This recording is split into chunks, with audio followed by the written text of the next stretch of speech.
here today, and Mr. Moss is ill, so he also will not be here today. And so the first item on the city manager's briefing, creating context for historical monument.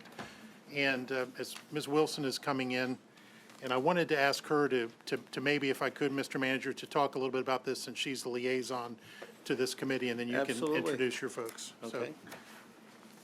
So, after you catch your breath. Yes. When I talked to the Vice Mayor earlier today, I realized that this task was given this committee several mayors ago, from Will to Lewis to Bobby. So they have been working on it for quite a while. And they've done extensive work working with the public. And they had a wonderful roundtable, including Councilman Bellucci, before he became councilman, was on it. And they've really found some great, what they call middle ground, and a wonderful plan. At least I hope all of you will think it's a great plan. I think they've done a wonderful job, and it put a lot of good thought into something that, you know, has been quite a sensitive issue throughout the country. So I really appreciate the hard work that everybody on the roundtable and the commission has put into this. They've done an actually extraordinary job. So, Mr. Leahy, if you can get us started. Good afternoon, Mayor and members of council, or Vice Mayor and members of council. Here to discuss the historical monument issue, we have Mark Reed from Planning, James Wood, the Vice Chair from the Historic Preservation Commission, and Ms. Sharon Felton, a member on the Historic Preservation Commission. So I'm going to turn it over to Mr. Wood. He's now the chairman. Yes, ma'am. Well, good afternoon, Vice Mayor, members of council. My name is Jimmy Wood, and as Ms. Wilson just stated, I'm currently the chair of the Historic Preservation Commission and have had the honor of serving as the co-chair of the Princess Anne County Confederate Statue Roundtable with Sharon Felton. Before we get into our presentation, I'm going to turn it over to Mark Reed to introduce the beginning of our presentation.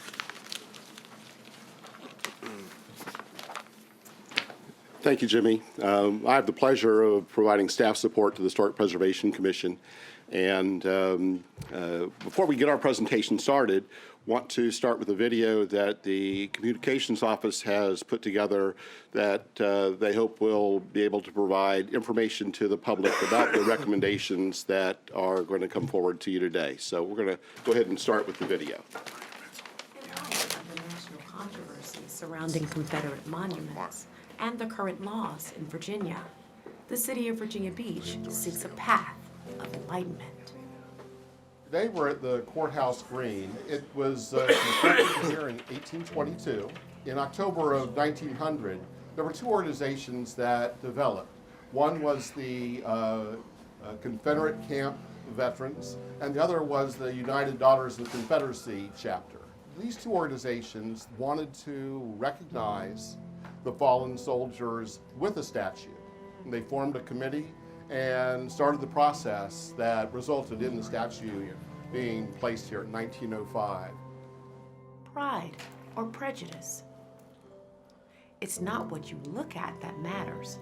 It's what you see. The Princess Anne County Courthouse doesn't look anything like it did in 1905 when the Confederate statue was dedicated. For people, it's a stately building. It's a sense of pride for much of the community. But for others, this can be a place that brings up pain. Prior to the Civil War, this is where African Americans were sold as slaves. This is not so much the stately columns, but instead a place where their ancestors or people like their ancestors were sold as slaves. The Historic Preservation Commission selects a roundtable of citizens for ideas on how to best serve the community. Coming together is a beginning. Keeping together is progress. And working together is success. It's really, it started in that August 2017 with that horrible tragedy in Charlottesville. The City Council asked the Historic Preservation Commission to look into the statue issue. That's when Bill Gambrell, the chair of the commission, appointed you and I as the co-chairs. We had 11 members. We had 3 professors from local universities, 2 history professors, one from Old Dominion, one from Virginia Wesleyan, and then an English professor from ODU. The thing that was the most interesting about the makeup of the round table was, we had we had Ken whose family was from Princess Anne County and served in the Confederacy, and we had you with your family who's from this area that is direct descendant. Your grandmother was a slave. But why don't you talk about what the recommendations are moving forward and our next step? The immediate would include a plaque talking about enslaved coming down to be sold here at the courthouse. Also, we would include a plaque that would talk about the historical courthouse and those panels that would talk about, reading panels that would talk about the statue as well. Number 2 would be the short term, which would talk about designing a park.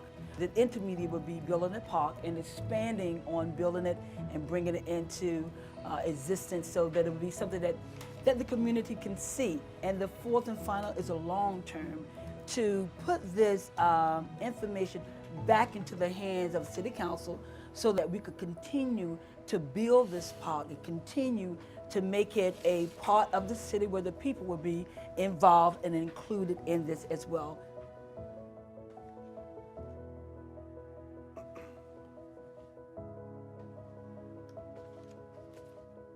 Peace cannot be kept by force. It can only be achieved through understanding.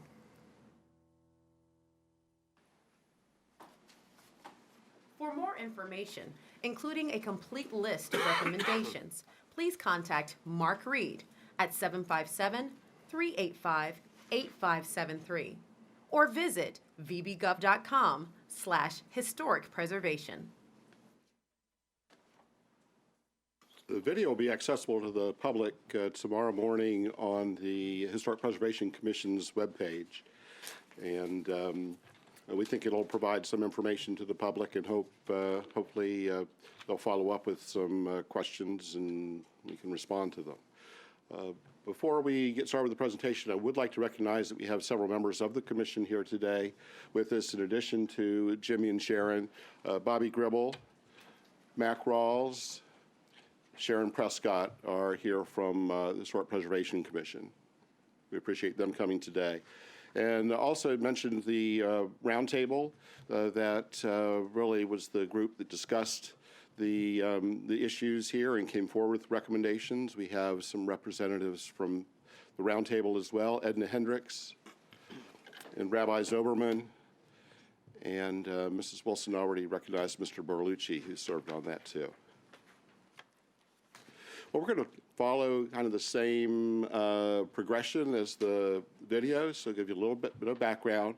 We'll talk about the that roundtable and what they did to come forward with their recommendations, and then we'll talk about the recommendations that the Commission is bringing forward to you today.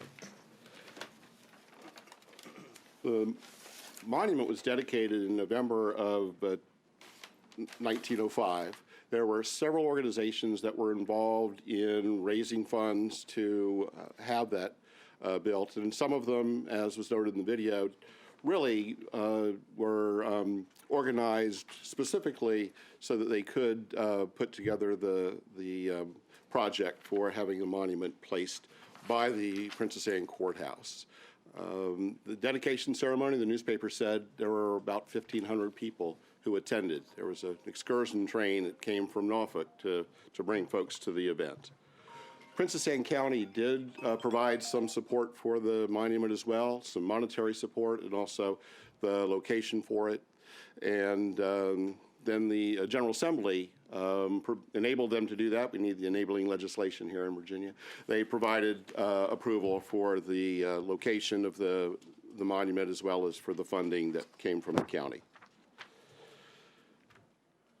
The monument itself is kind of a silent century there. It doesn't tell a lot of its story. It has some inscriptions, the dates of the Civil War, the Virginia motto. It does note Princess Anne County Confederate heroes, over 100 of the soldiers from Princess Anne County did not return at the end of the Civil War, perished as part of that conflict. Notes that it was erected in 1905, and then it has a brief verse. And if you read the verse, it sounds like the battle or the war is over, but that verse actually has more meaning to to Princess Anne County and to those Confederate veterans than the statute tells you. It was actually the first two lines from a relatively lengthy poem that was written by the poet laureate of Virginia, James Barron Hope. And he delivered that at the Norfolk Opera House, July 31st of 1876, the 12th anniversary of the Battle of the Crater. And the occasion was a reunion of Mahones Brigade. And appropriately enough, that was the name of his poem, Mahones Brigade. From Princess Anne County, there were quite a few of the soldiers who served in the 6th Virginia Regiment and the 16th Virginia Regiment, and they were all part of Mahones' division. So this little verse really has a deeper meaning to those folks that wanted to build the statue and that are descended from those Confederate veterans.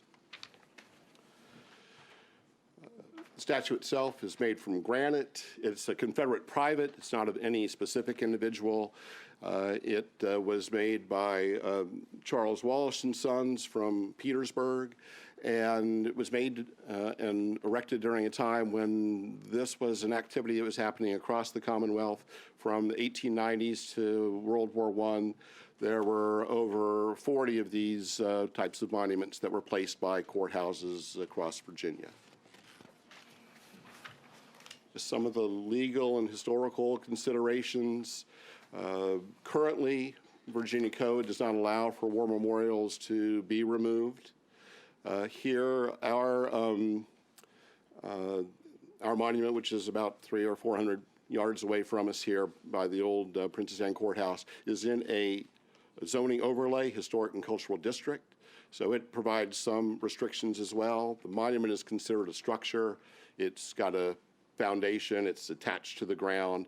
So for structures, the city code specifies that if it is fiscally and physically, if you're fiscally and physically able to maintain that structure, then a certificate of appropriateness, which would be required to remove it, certificate of appropriateness from the Historical Review Board, should be denied. And so that's another kind of restriction on it. Finally, it's in a National Register Historic District.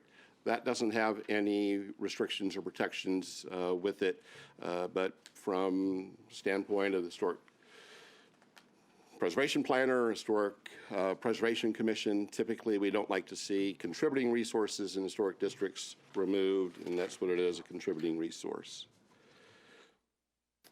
Well, as noted in the video, the catalyst for our discussion really is the events of August 2017 in Charlottesville. And on August 24th, we had a peaceful protest at our statue, which succeeding that, the commission was asked to look into the issue. At their next general meeting on September 6th, they moved their venue because we expected a lot of people to come talk, so at the convention center, and we had over 100 people in attendance, 45 of whom provided their viewpoint on the Confederate statue. The commission not only collected that information, we had several people there recording the comments, but they also received emails, they received letters, so looked over all of that information and decided to expand the discussion beyond just the commission. That's when Jimmy and Sharon were appointed to co-chair a committee, Princess Anne County Confederate Statue Roundtable. They put together with 11 citizens to discuss the issue, and I'm going to turn it over now to Jimmy and Sharon to tell you more about the roundtable and its work, and then to bring forward those recommendations to you.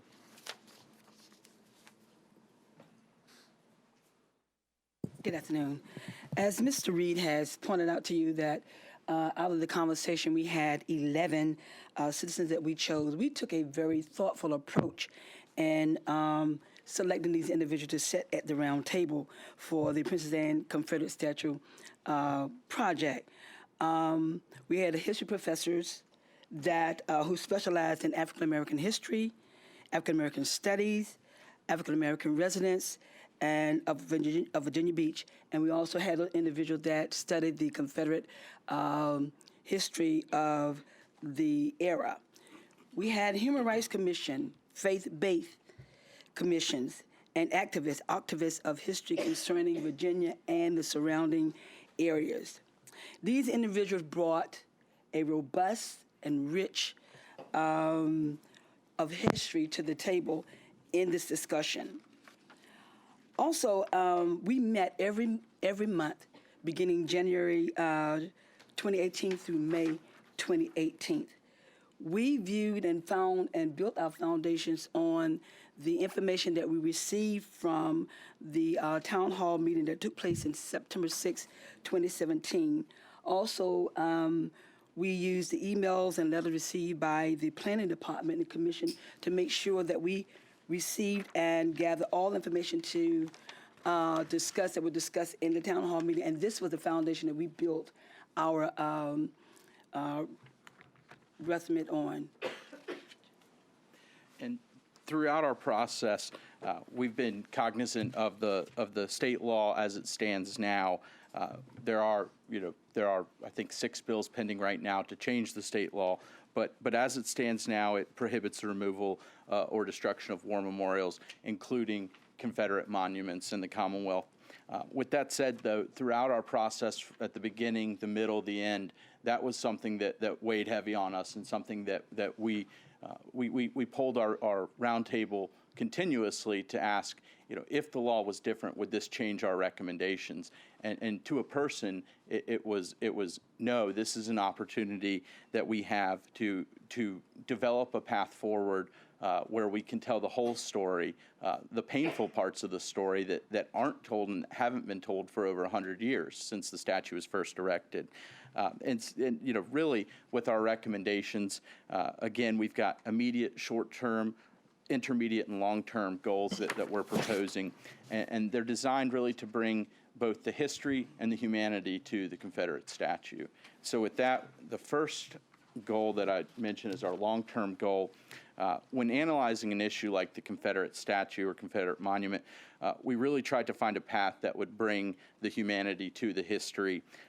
And as such, our recommendations were developed in a manner to tell both the history of Virginia Beach, but also to provide a voice to the human element of the painful parts of our collective Virginia Beach story. With that, Norfolk, Alexandria, various other counties and cities in the Commonwealth have local history museums. This is, we have a wonderful slate of museums in Virginia Beach, but the one that's missing is a local history museum. It was our thought as a long-term action that this could be something that helps to further develop and tell the story of Virginia Beach. Our intermediate goal is to create a public space for our history. And we decided that, or the roundtable was one of the things, decided to establish a park, a public park, incorporating history, historic signs, and aesthetic representations of the African American elements. The Park and Rec staff got with us, as you can see on in your presentation, they got with us and gave us information and numbers that would reflect when moving forward to create such a venue as a public park. Also, a short-term goal, the recommendations, we envisioned to expand the historic narrative. And by doing so, we wanted to design a public park, designed more as a spiritual rather than a recreational park.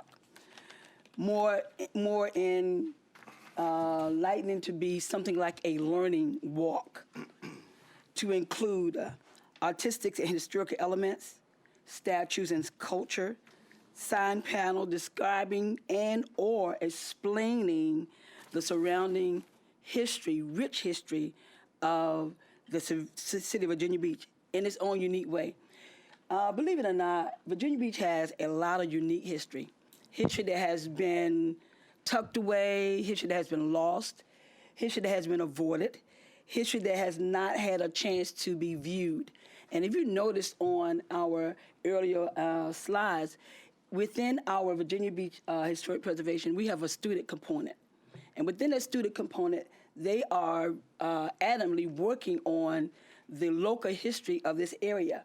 And what they're coming away with in the conversation that they're having with us as a commission is that we are really surprised at the history that we have in our area, and it's not being explored.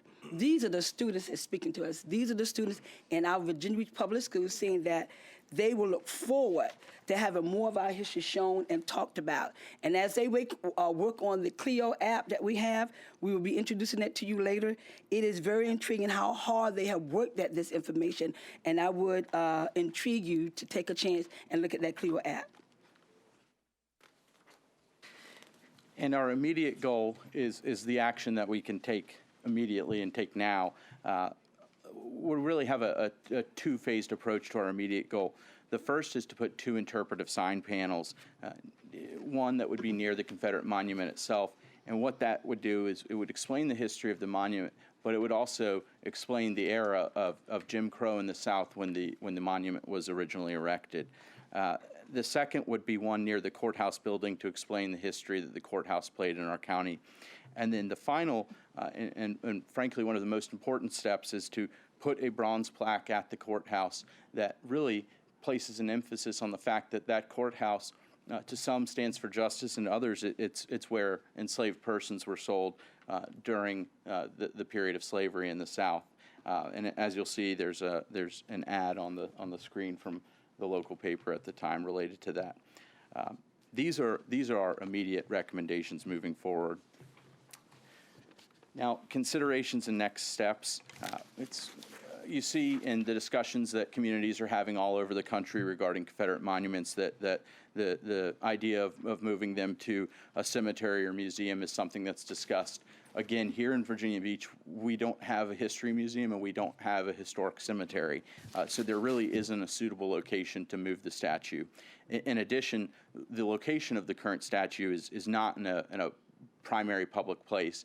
If we were to move it to the Francis Land House, it would be on Virginia Beach Boulevard, where half the city traverses on a daily basis. So it's something right now that's somewhat tucked away.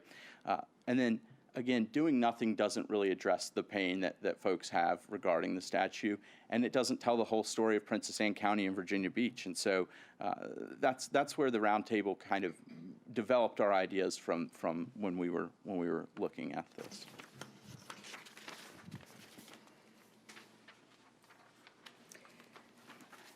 Our next steps is for your consideration. We really would like to see a contextualization that can be a catalyst for discussion about our shared history. We also want to see that the City Council consent to move forward and work will begin to implement immediate and short-term action. This work has really been a great accomplishment for the Virginia Beach Historic Preservation, also for the Princess Anne County Confederate Statue Roundtable. It has really been a robust conversation that we've had, and we look forward to answering any of your questions at this time. Okay, any questions?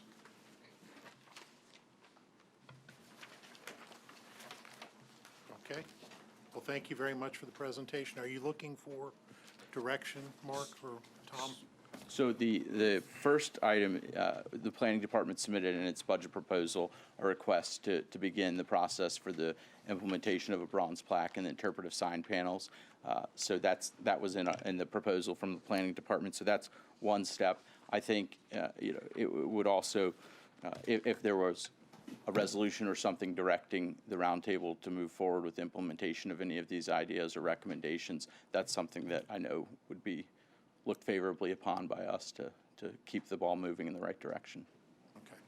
I was just going to say, if the courthouse itself, if anyone hasn't been inside of it, it's very charming and quaint, and actually it's a good place to have meetings too. That's where the roundtable would meet. And I would really encourage people to go and see the courthouse itself.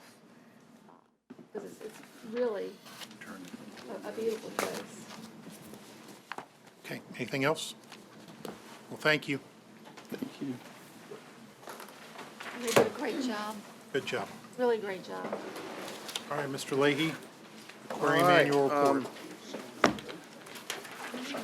While they get set up, we'll invite Is it just a the meeting space right now? aquarium personnel to come in and What get is it set up. most of the time? Looks like we are set up, and It was the courthouse Right, no, until no. the new one was But built. but it's not anything right now? There's, I think, Mark, some of your people are in that building now? Well, No, it used to be, we used to have people over there, they're now all in building 23. no, there's various, there are various city functions in there, there's different parts of it. different parts, There's the yes. courthouse, I mean, the actual courtroom.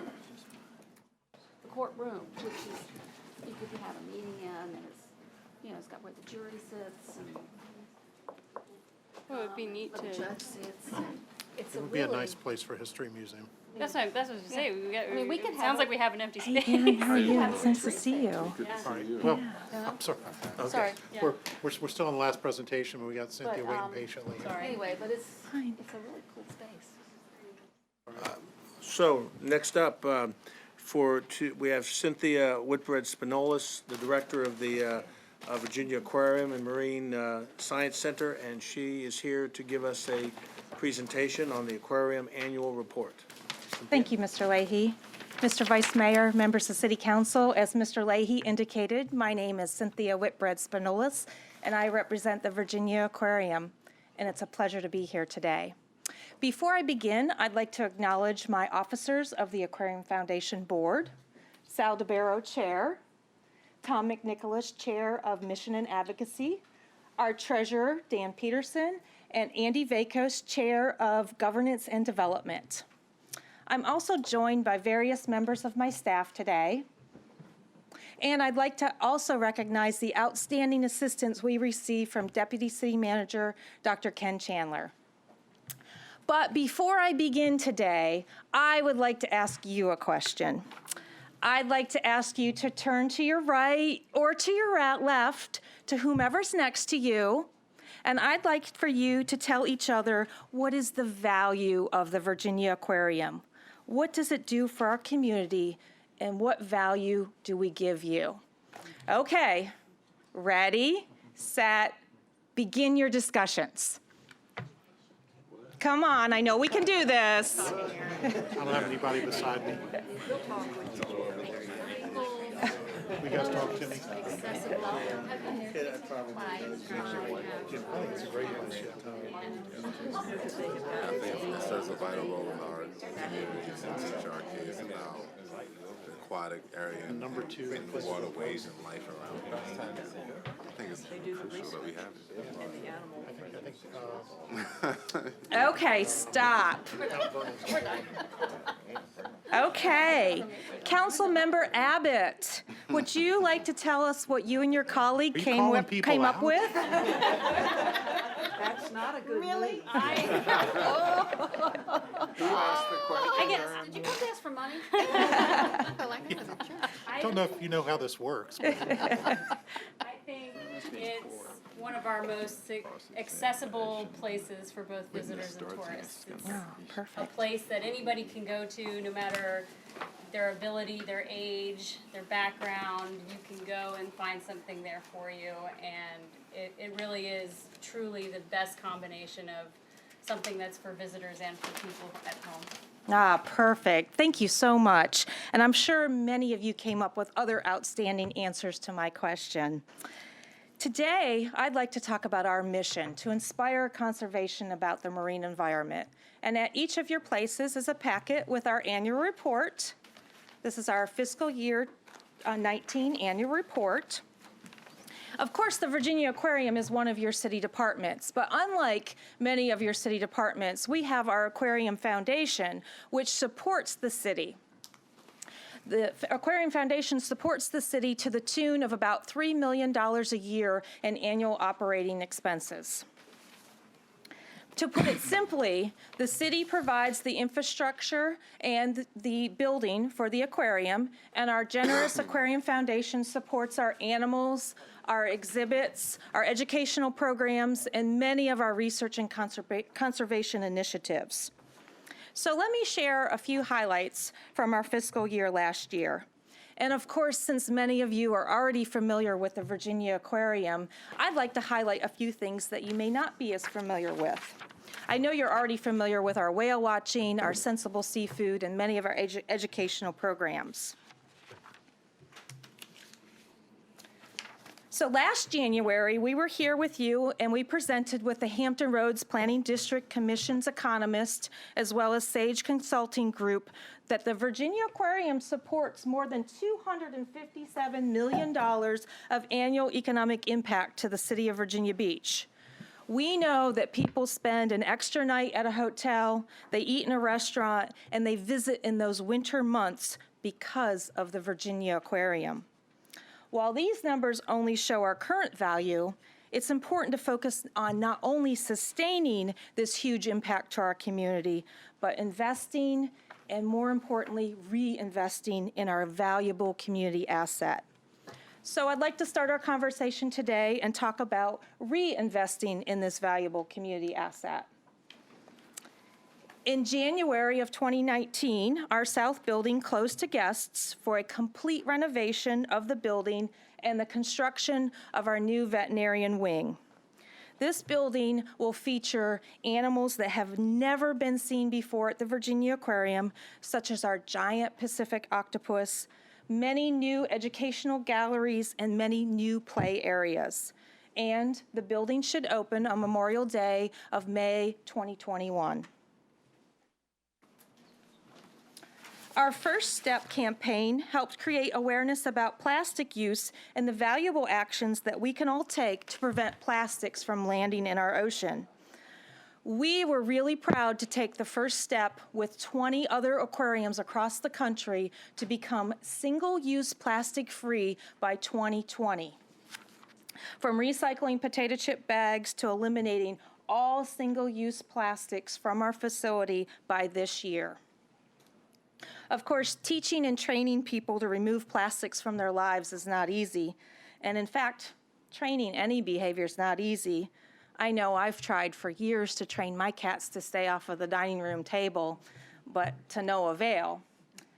But we were really fortunate this year because we were able to host, through the Eleanor and Henry Watts Conservation Speaker Series, Ken Ramirez. Ken is an internationally known biologist and animal trainer. Ken was able to share many different stories about animal training, and of course our Watts family provides funding for this program, as well as many other international speakers that we host at the aquarium, and we are proud to provide these events free and they're open to the public. Our Batten Professional Development Program, many of you may have not heard, but this program provides educational opportunities for our staff and to further our mission. Mrs. Jane Batten provides annual support to enable our existing staff members to further their education and their professional development. But this fund also provides many college students, whether they're undergraduate or graduate, valuable fellowship programs through paid internships. This year, we hosted our first annual President's Circle annual event, and we honored John Fain and Macon Brock. We were proud to have Peggy Sloan, the Chief Animal Operations Officer from Shedd Aquarium, provide the keynote speech. Ms. Sloan is also the president of the Association of Zoos and Aquariums, and she was able to share with us how the Shedd Aquarium in Chicago utilizes animal ambassadors to further their mission. We were proud to host this event at your very own aquarium. Of course, we're learning every day. Last year, Rolf and Summer, our two Temistoma crocodiles, began a courtship.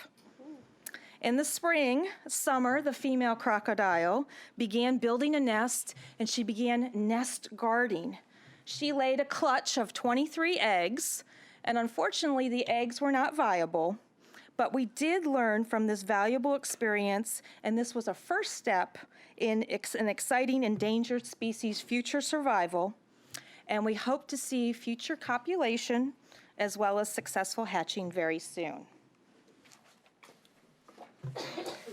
Thanks to your support and the General Assembly's support, we launched our newest license plate, Protect Sea Life. For every license plate that we sell, there's $15 that comes to the Aquarium Foundation.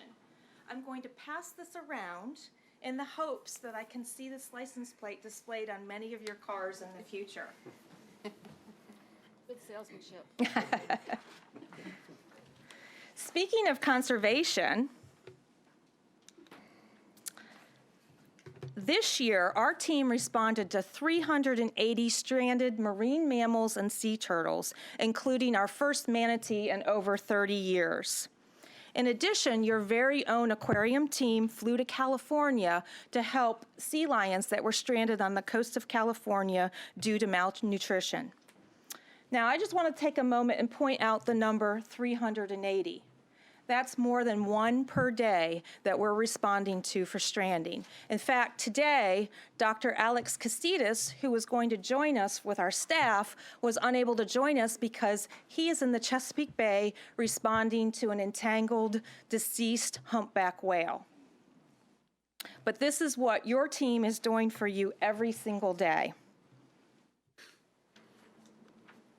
Of course, we featured many changing exhibits, and I was happy to see many of you at our changing exhibits. We had Curious George, and we also had Cats and Dogs. These inspired many of our young learners with interactive exhibits. And this year, we were really proud because we partnered with Animal Control for our Cats and Dogs exhibit, and we had Animal Control host adoption events every weekend during the 6-month run of Cats and Dogs, and we were really happy because every animal that Animal Control brought was adopted by either a staff member, a volunteer, or members of your community. Each year, we host almost 5,000 young learners, and they participate in specialized programs thanks to Bob and Leslie Fort's generous support. These toddlers, aged toddler through age 7, learn special STEM skills twice per week thanks to the generous support of our donors. Now, let me direct your attention to this slide here. You will note that last year we earned in direct revenues, $14 million. This does not include that economic impact of the multiplier I mentioned earlier of $257 million. Now you'll note on this slide, we only spent $13 million. Of course, we have lots of room for improvement. We would like to extend the shoulder season for the tourists. We would like to grow the Virginia Aquarium. We would like to be the leader in the world for conservation. We have the opportunity to think big and bold over the next few years.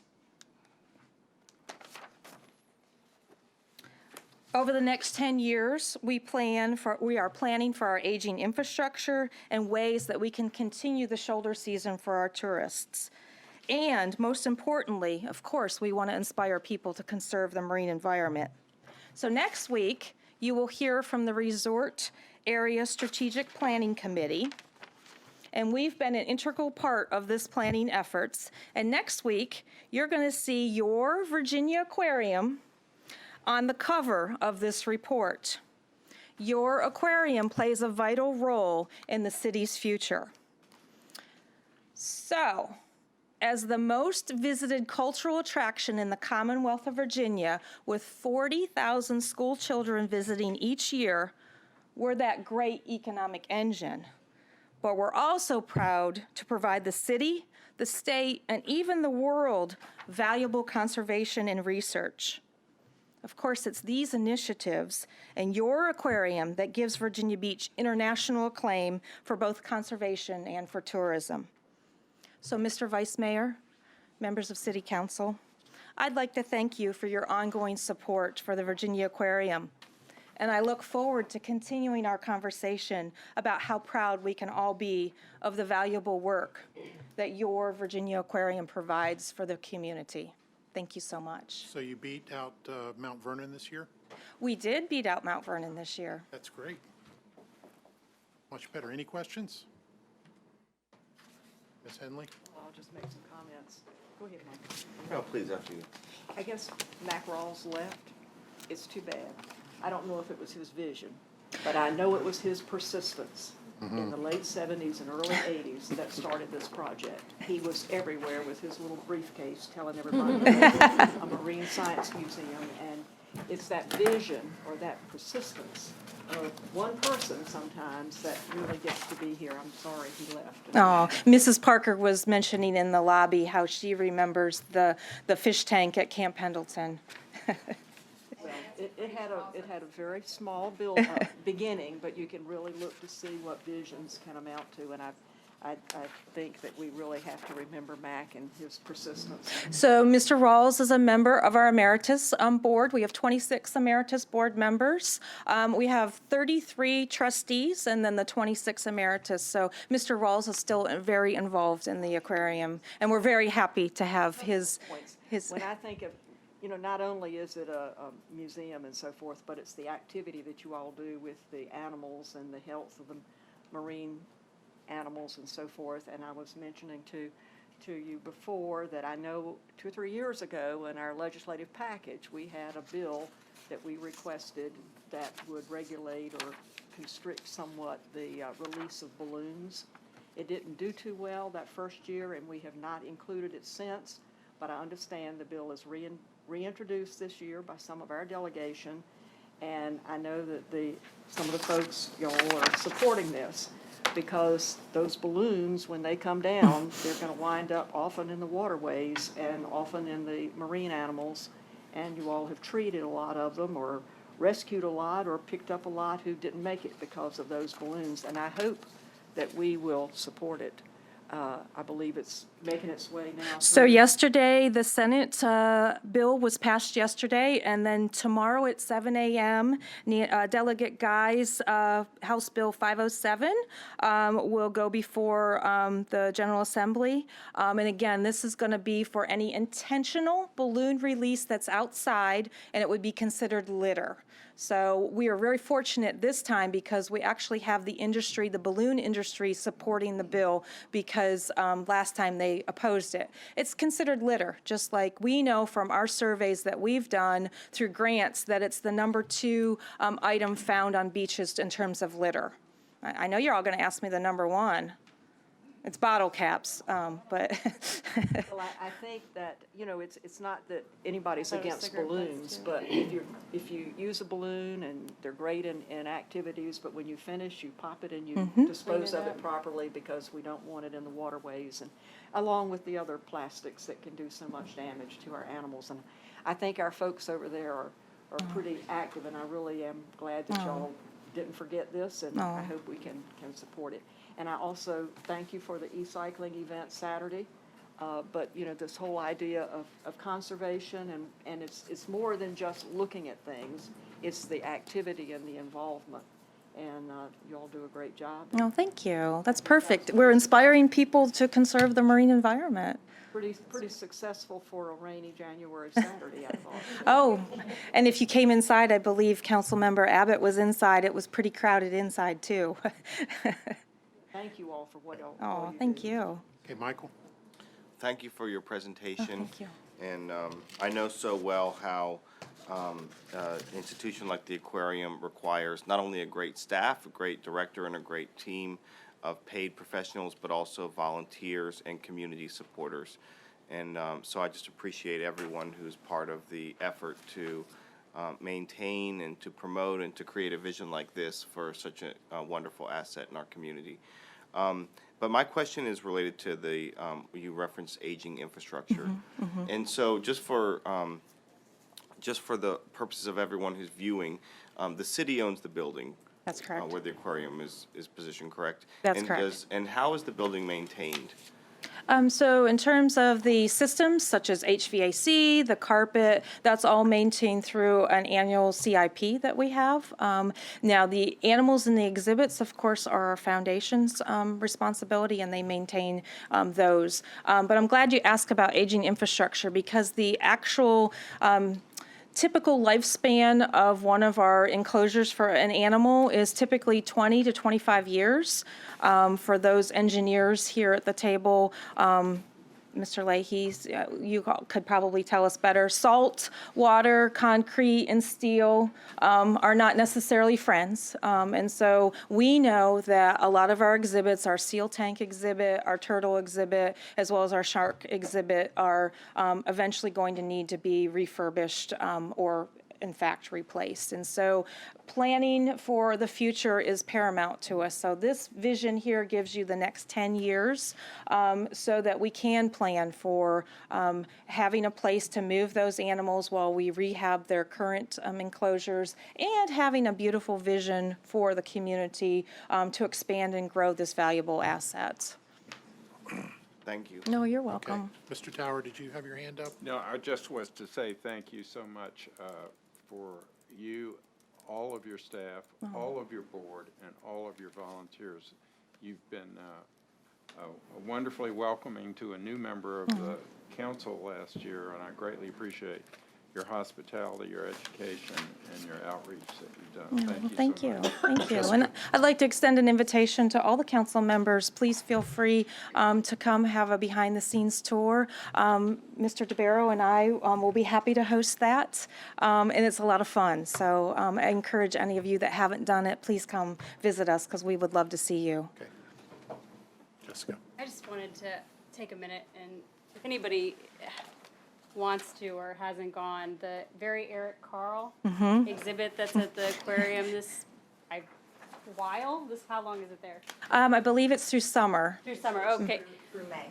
May. I was so unbelievably impressed with it. It was such a great tactile experience for little kids. I mean, there were kids of all ages when I was there this weekend, and the way that technology and books and science and all of the things that were woven into that experience, it was really incredible what the team did with that small space, and how they were able to make it such a enriching experience for the kids that were there, and a safe place. And I mean, I had to drag my kids out of it. So I mean, it truly, if you've got, I think any kids, even 10, would enjoy it and get something out of it. So Well, I'd like to recognize Andy Vakos, because Andy was on the team from the foundation. The foundation funds those changing exhibits. He was on the team, and Tom McNicholas, actually, the two of them were able to develop changing exhibits over a 3 to 4 year period, so that we'll have those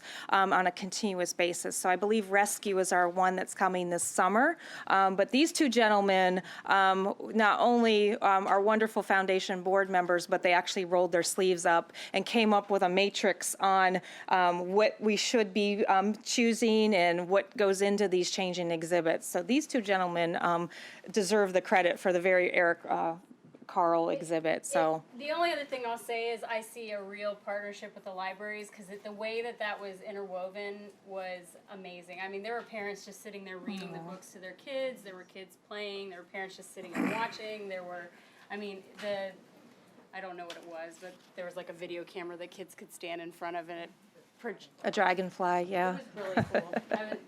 I apparently have been down there playing too, so as has Donna. We've got video of that, that's good. Well, we love the aquarium, and my out-of-town family, they've all purchased memberships, so when they come Thank to you. town- Oh, yeah. Thank so- you for supporting us. That's wonderful. Any other questions or comments?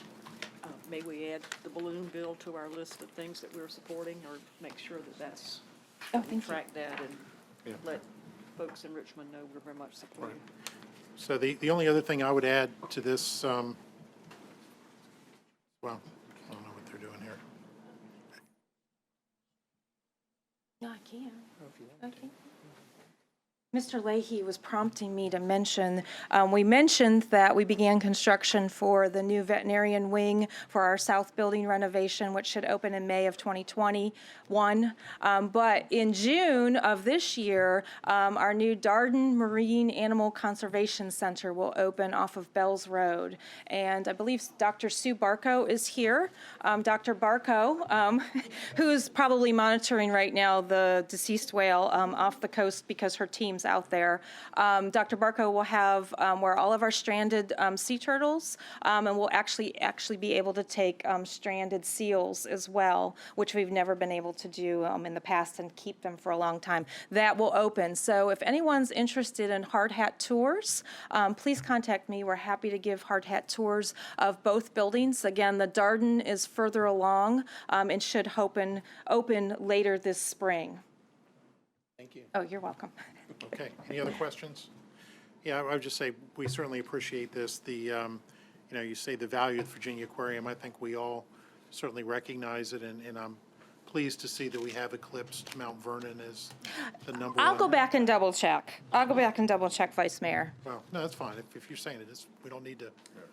Suzanne Savage just joined. Suzanne Savage just joined our team as our new development officer, and she didn't believe me, so she Googled all of these, and she assured me that we were still number one. So, Well, if it's on the internet, it's true. We know. you know, But she didn't believe me, which probably wasn't a good move as a new employee, but. But and Ms. Henley talked about the history of the aquarium, and certainly I remember mackerels throughout that process. But I also remember when you brought in some of the poisonous animals and your issues of getting the anti-venom from France, and how you actually had to do that with. If you want to tell that story, it's actually a good, quick story. So, of course, we have venomous animals at the aquarium. We have venomous snakes, and we actually at the time we had venomous, like a scorpion. And so, in order to ensure that our staff remains safe, we would keep the anti-venom. However, importing anti-venom from France proved to be quite a challenge. First off, we couldn't communicate with any of the people that we needed to purchase the anti-venom from because my 4 years of French in high school didn't work out so well. So we actually had one of our movie vendors who was French, provide that translation for us. But in order to obtain that very expensive anti-venom, it had to go through extensive customs, and it took quite a bit to get that anti-venom into the country. Subsequently, we no longer have those scorpions at the aquarium because the anti-venom was $16,000 a year to just keep, because if one of our staff members happened to have a bad interaction, we would want to have that. So we no longer have that, but we still do have the anti-venom for our venomous snakes that we have, and we have a few venomous snakes that live with us. One that's in a new enclosure, his name's Dwayne, and he's in a brand new enclosure. He's our rattlesnake, and we just moved him from the other building, and he is just fabulous. So I encourage you to come see Dwayne, the rattlesnake. Awesome. All right. Well, Thank you, we all look forward to Mr. seeing Vice Dwayne and Mayor. everybody else. So. Thank you. Thank you, Cynthia. Thank you, sir. All right, so Mayor, Vice Mayor, and members of council, as you know, we have a search and rescue FEMA Team 2 attached to the city. They respond all over this nation during emergencies, and we now have an opportunity to do something similar on an international basis. So I have Deputy City Manager Steve Cover, Fire Chief Dave Hutchinson, and Deputy Fire Chief Vance Cooper to hear and talk to us about it. So. Good afternoon, Vice Mayor, members of council. We're here this afternoon to give you an informational brief, reference a federal grant opportunity specifically for the fire department that coincides with our FEMA Urban Search and Rescue Program. Be more internationally focused.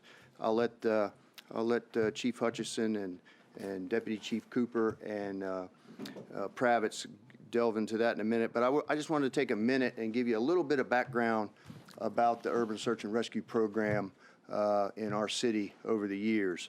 Kind of the underpinnings, the seed that was planted to get our program started back in 1989, we sent a group, actually 2 different teams, over a couple of week period to Charleston, South Carolina for Hurricane Hugo. Mayor Obendorf, some of you on council probably remember that.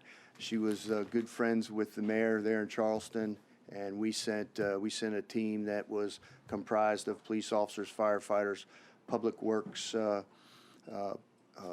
waste collection trucks and boom trucks and mechanics, and we went down there and worked a couple of rotations for those folks.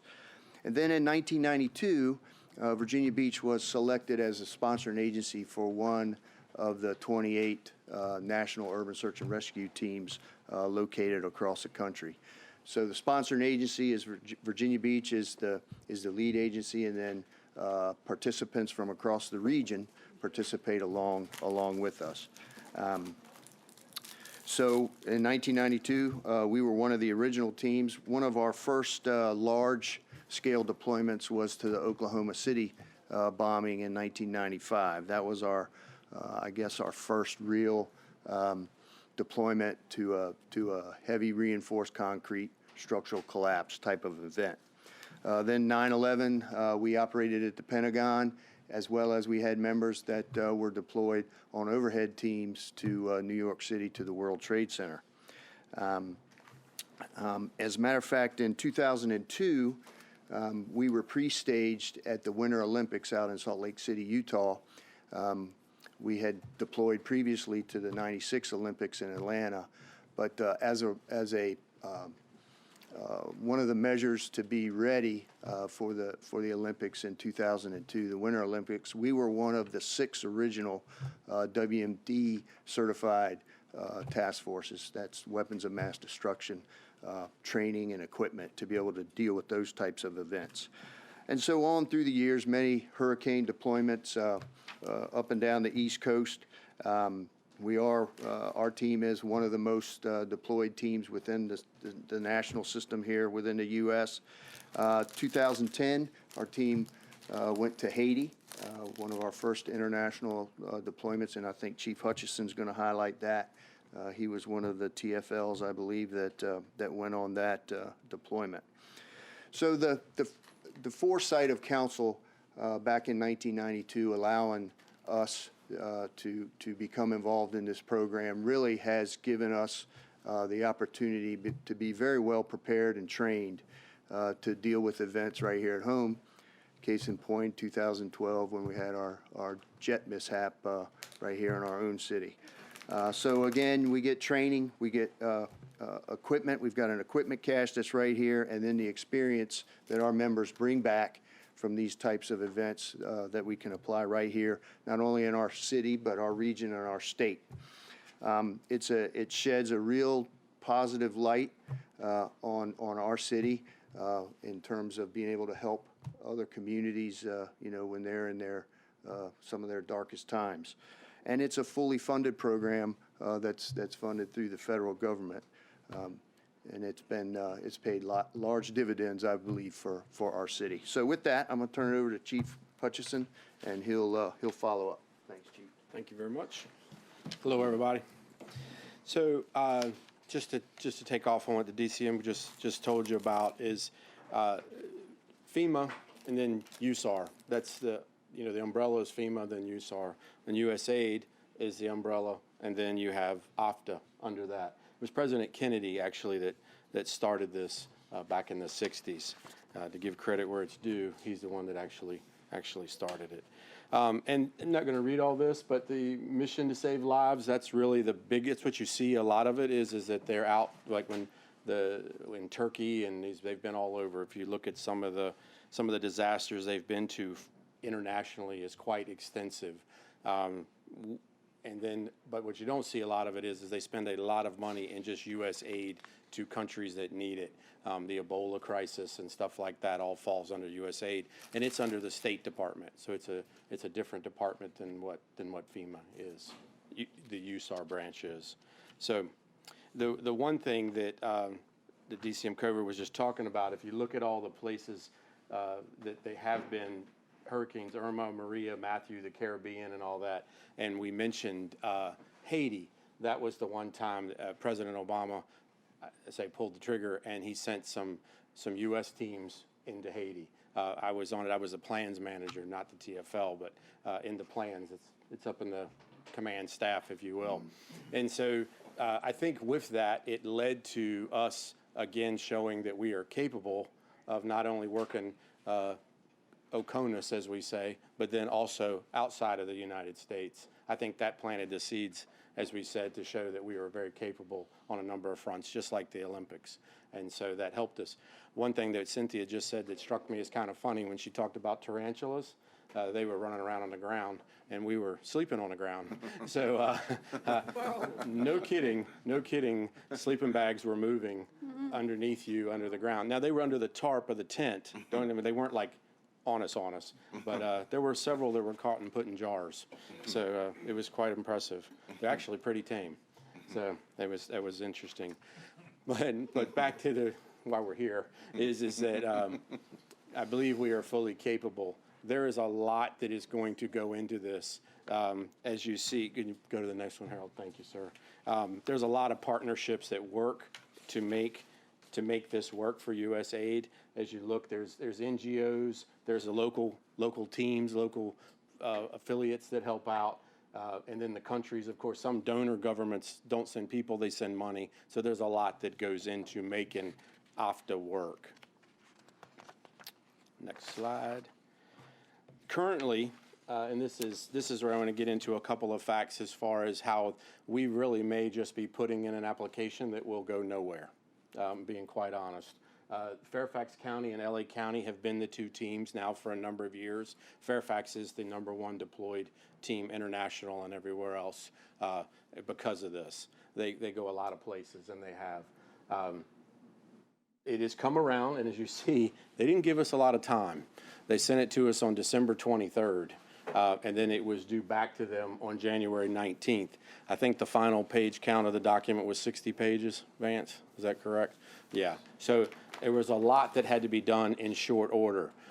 We went through the process as best we could. Our HR and legal worked very closely with us to help us get the framework.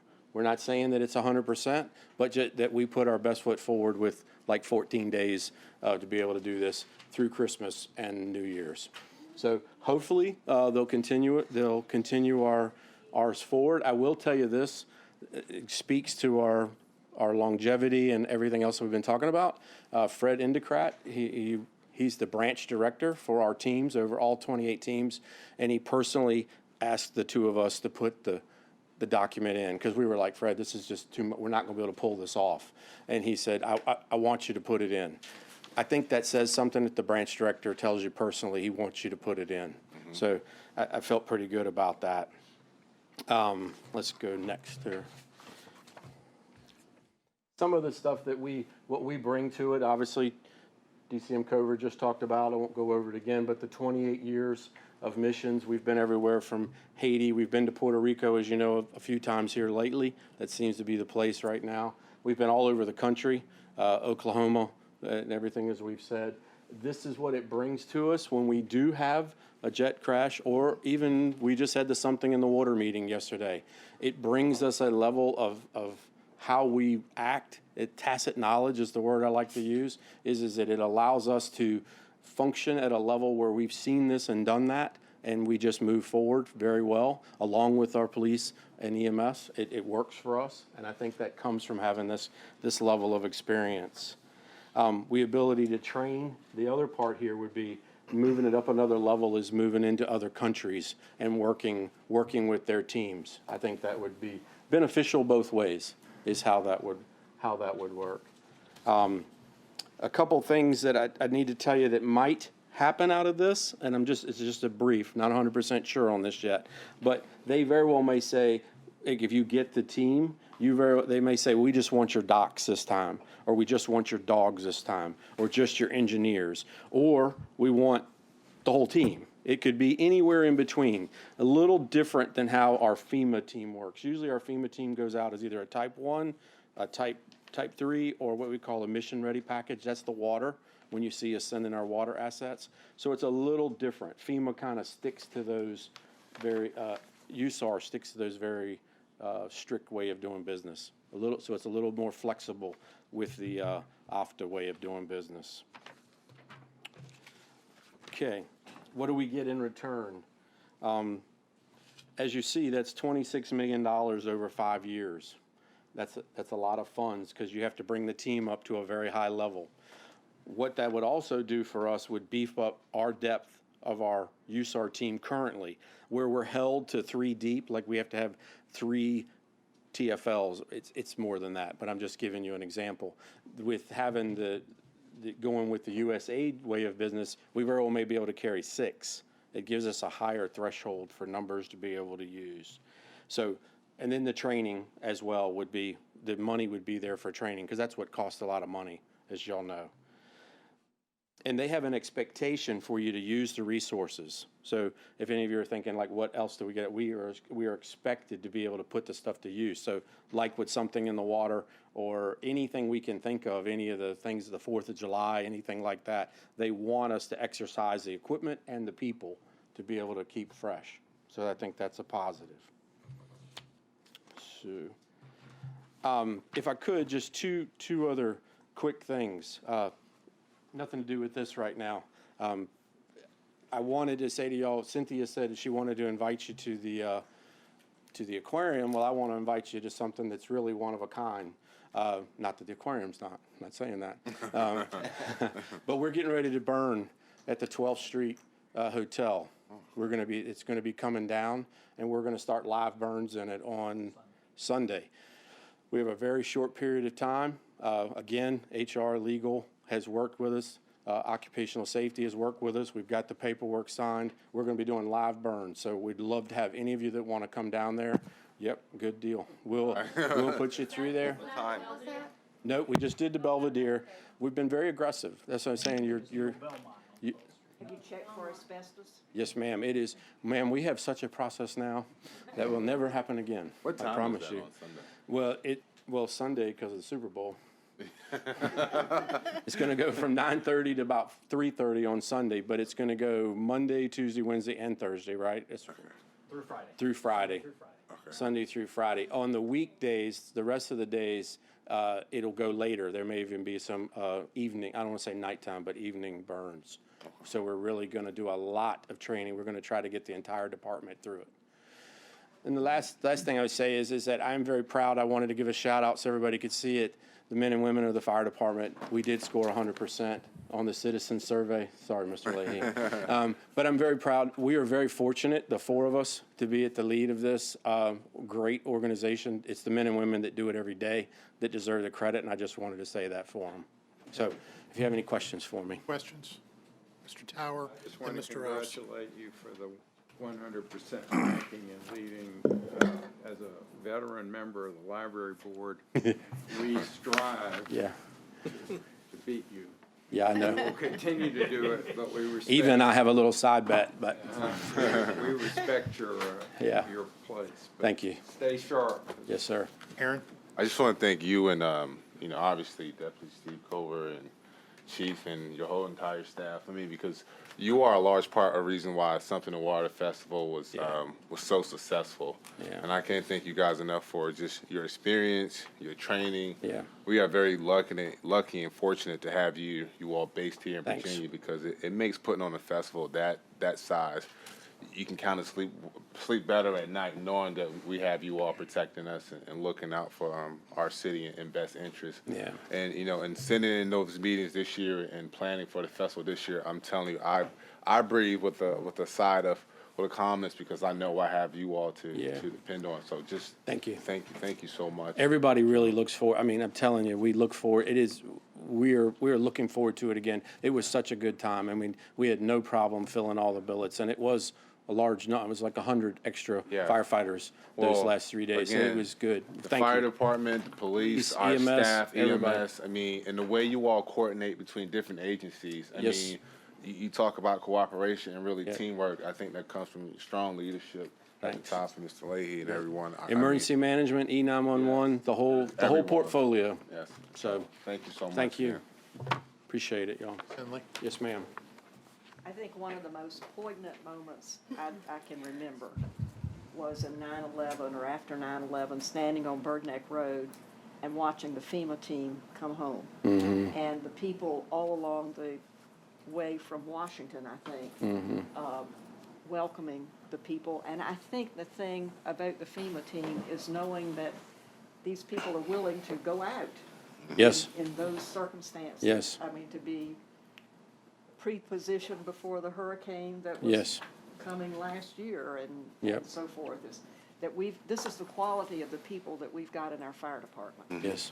And that speaks so much, that they're willing to be a part of something like this. Yeah. But then the level of training that we know our people have Yeah. because of being a part of this team.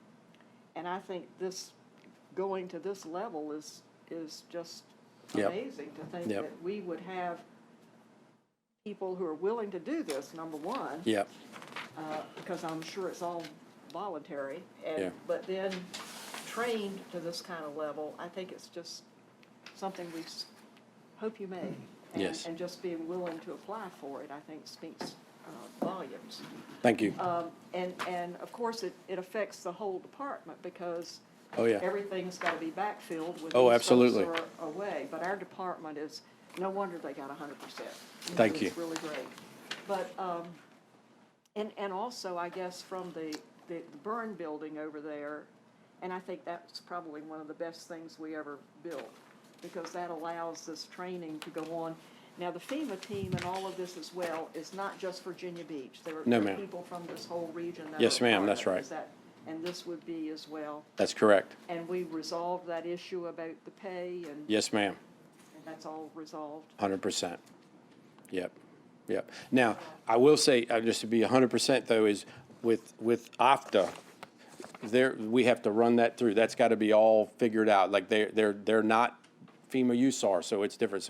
But we're going to run all that to ground before we accept anything. We'll brief you on that. We'll make sure that Mr. Leahy has that as far as what we're told. If we move forward, we'll continue to work towards those, because those are some questions that it could be different. It might be exactly the same, but I'd be honest with you, our partners at these two localities that I showed you that already have it, they're not being very forthcoming with giving us information about how things work for our application. So, it's a competition. So we'll find out more. Will we require additional employees? Yes, ma'am, we will. Yep. I would think we would have to. Yep, because we would we've have got to. backfill. Yep, but it would be covered under their salaries. Vance, it's probably, what is it right now with the 70-30? Is that how we do it, 80-20? Yeah, so we have some balance between those that are uniform and then those that are hired just directly for the federal program. If it's one of our uniform members, we usually try to balance and share that salary. That allows us to use them for fire department when something happens with the fire department. And if they're all fully funded through that program, oftentimes you run into a snafu where you can't use that money to fund them to do something for the city. Sounds like it's a great advantage for us. Yes, This ma'am. level of training and this additional. And we appreciate y'all's support very much. Okay, Thank any you. other questions? I had a couple, actually three comments, Okay. actually four. With Fairfax, you can just FOIA them and get that information. Yeah. I don't know how you can do it in California, but Yeah, right. you could file a They'll FOIA give it to it. request. When we need it, they'll step up. Saying there's always a way to do Yeah, that. right. And I had a question. So theoretically, they're going to backfill when people are deployed, because it sounds like these would be longer deployments. Yes, sir. Than the Yep. typical USAR. Yeah, Okay. because you're going out international. Correct. Okay, Yeah. because I know when you look at like the DMAT teams, Yeah. for the Health and Human Services, they had some fairly lengthy deployments. 21 days is what you're signing up to be gone. Yeah. Okay. So, but yes, they would be the same backfills. And then, you also mentioned the Charleston thing, and that reminded me, if you guys remember during Hurricane Isabel, and I remember this because I was driving home one day, and Isabel, you remember, most of the traffic lights were out, and they had no power throughout most of the city, and I remember seeing at the intersection of Little Neck and the Boulevard, a guy directing traffic, and thought it was a beach police officer, but then I'm like right beside him and I look and he's got a Charleston police patch on. And I had an opportunity to actually meet Reuben Greenberg, who's since passed away, who was the chief of Charleston. And he told me, he said, yeah, you guys didn't ask for it. We just sent people up there to help because you helped us during Hugo.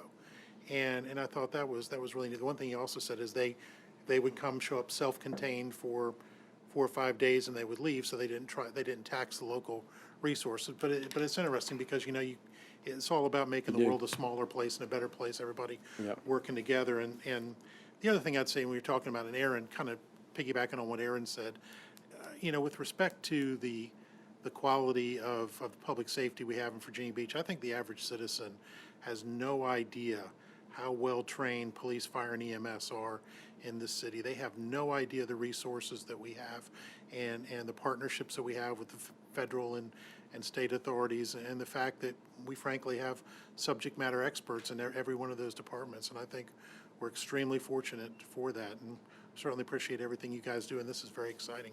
Thank you. Thanks a lot, Chief. All right. Thanks, Sean. Thank you, guys. Okay. So, the next item up, Council, is Bill Landfair from Planning, and he's going to give you a planning item glimpse, although I don't know that is a proper word to be used with this one because the packet's about 65 pages long. Break. We're way ahead of schedule here, so we're going to take a 5-minute break. We absolutely should.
Go ahead, Mr. Lampier. Very good, thank you. Good afternoon. The zoning administrator, Kevin Kemp, and I will be taking you through those planning items that you will see on February 4th and 18th.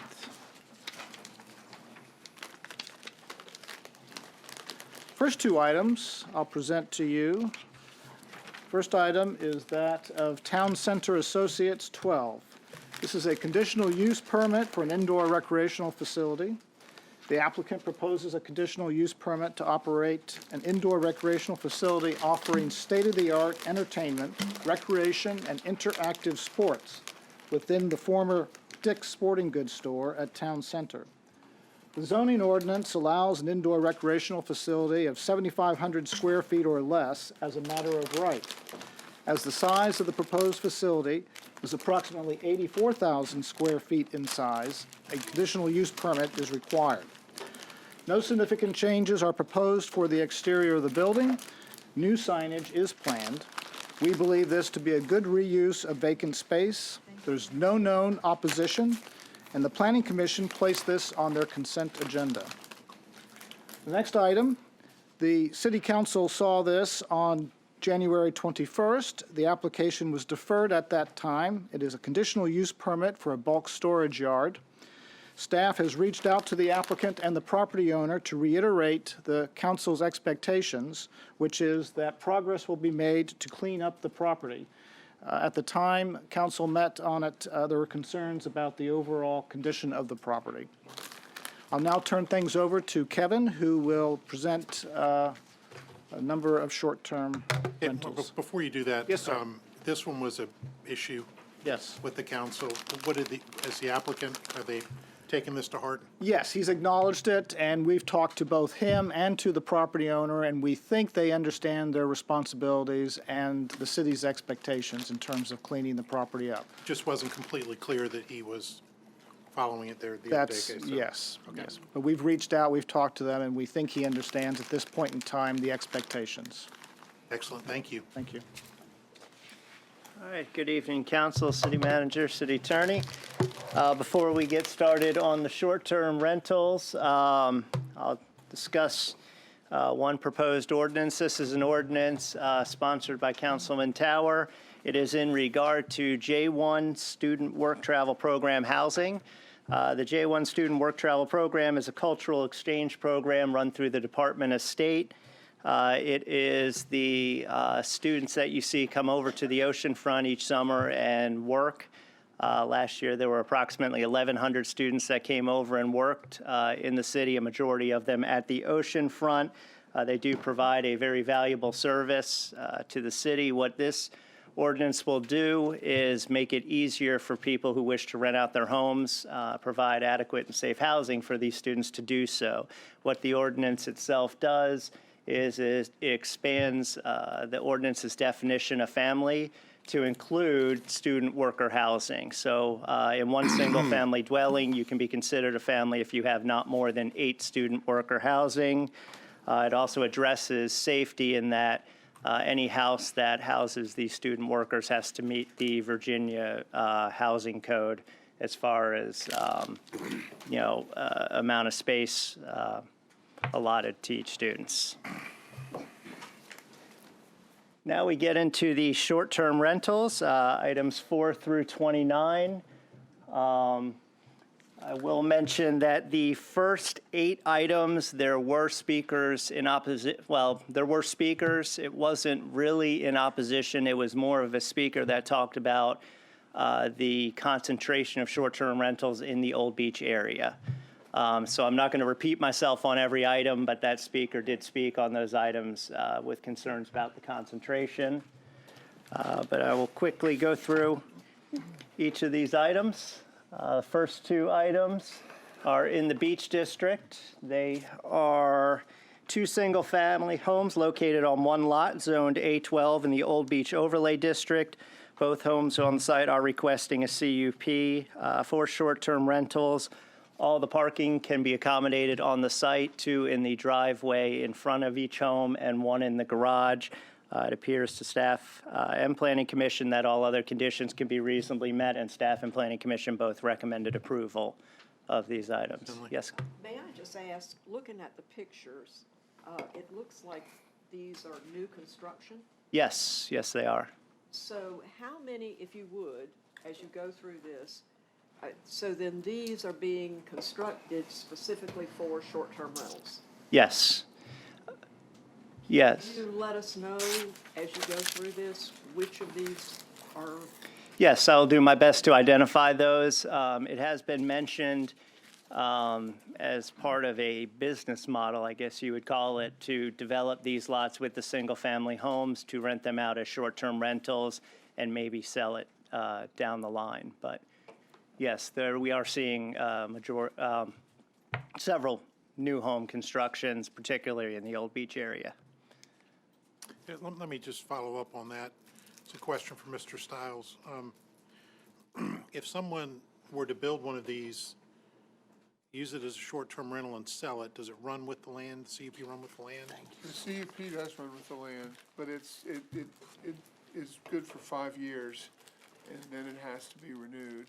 Okay. And by your ordinance, if there are any concerns or violations, staff is to bring those concerns and violations to you prior to the renewal. Okay. Contrast that with short-term rentals that were approved by right under the grandfathering provision of the ordinance that was passed. Those run with the land and are indefinite, ending only when, in the event that the council terminates it for violation of the underlying regulations, or if it is expanded to a degree, I think it's more than 1,000 square feet or more than 20% in floor area is my recollection. Those last forever. Okay. Ms. Henley? It's been a while, and maybe I repressed it, but could you just send to us what we've adopted so that we know, because I know it all depends on the language of what we adopted. We talked about so many different things over that 3-year period, but I know it's what's actually adopted that we really have to be aware of. And, you know, I kind of maybe don't remember exactly what we adopted and what we just talked about. Also, now, if this is 2 houses on a single lot, is that because it's A12 that was allowed? We didn't allow this, right? I mean, it didn't come in and get It's on a discussion. single block. It is because it is developed under the Old Beach Overlay District that allows for 2 single-family homes on 1 lot if certain design standards are met. Because normally that wouldn't be allowed. Normally That's that where wouldn't, it is correct. This overlay district. Correct. There's a few zoning districts that allow it. The Old Beach Overlay and the North End Overlay are the 2 major ones. Okay. Okay. The next 2 items are not new construction. They are part of an apartment building that was constructed in 1950. 2 of the 1-bedroom units in this apartment complex are requesting a CUP. All the parking can be met on site. 1 space is required for each, and that is in the driveway. There's also garage spaces. There was a letter of opposition received on this. The context of the letter was that it would change the context of the neighborhood. Did you include that letter in our packet? Yes, absolutely. Next item is another new construction. Just 1 second. Oh. Mr. Chow? Yes. Can I ask a question about the parking? Yes. This has 5 1-bedroom apartments, and in this building that's outlined in blue, right? And 2 of the 5 are proposed for STR. The parking spaces are, for the total of the 5, are 8, is that right? Correct, and because this apartment building was built in 1950, it predates the zoning ordinance, so the 8 spaces provided meet that parking requirement. The zoning requirement for short-term rental, 1 per bedroom, is 1 space, so it doesn't add on to the parking any for the short-term use, so therefore it meets the short-term requirement. So we had 5 for 8. If you take 1 space and allocate it to each of the 2 STRs, then we have 6. 3 for, 6 for 3, I guess. So, all right. Finley? We don't have any experience, I guess, to kind of see how the short-term rental stuff is working out. But I guess when we require one parking space per bedroom, we're assuming that the 3 people who can occupy that bedroom all come in the same car. So we really don't, do you at all look around an area like this to see if there's available parking, if in fact we haven't allowed enough? Or are we just kind of We're, hoping that there's something else there? we're mostly looking that they can meet the parking requirement on site. In the Old Beach area and the oceanfront area, we do realize that there is public parking, even though, unless it's a lease space, we can't use it to fulfill the requirement. We recognize there are parking options. If they fulfill it on site, we're not going to, make the applicant do an in-depth study of other parking options. Mr. Jones? Kevin, do you know the person who wrote the letter? Is that person one of the occupants of the other apartments in there? I do not believe so. I believe it's another resident in the neighborhood. Mr. Berlucci? When you were referencing parking options, is there restricted parking in that neighborhood? In other words, do you have to have a decal? This neighborhood is part of the RPPP, the residential parking, I always forget the other Ps. And so we do have a condition associated when a short-term rental is active that they cannot have guest spaces associated with the RPPP, which would not allow them to park on the street.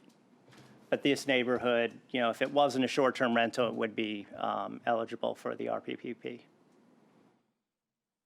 So there really aren't options other than what's in front of the units?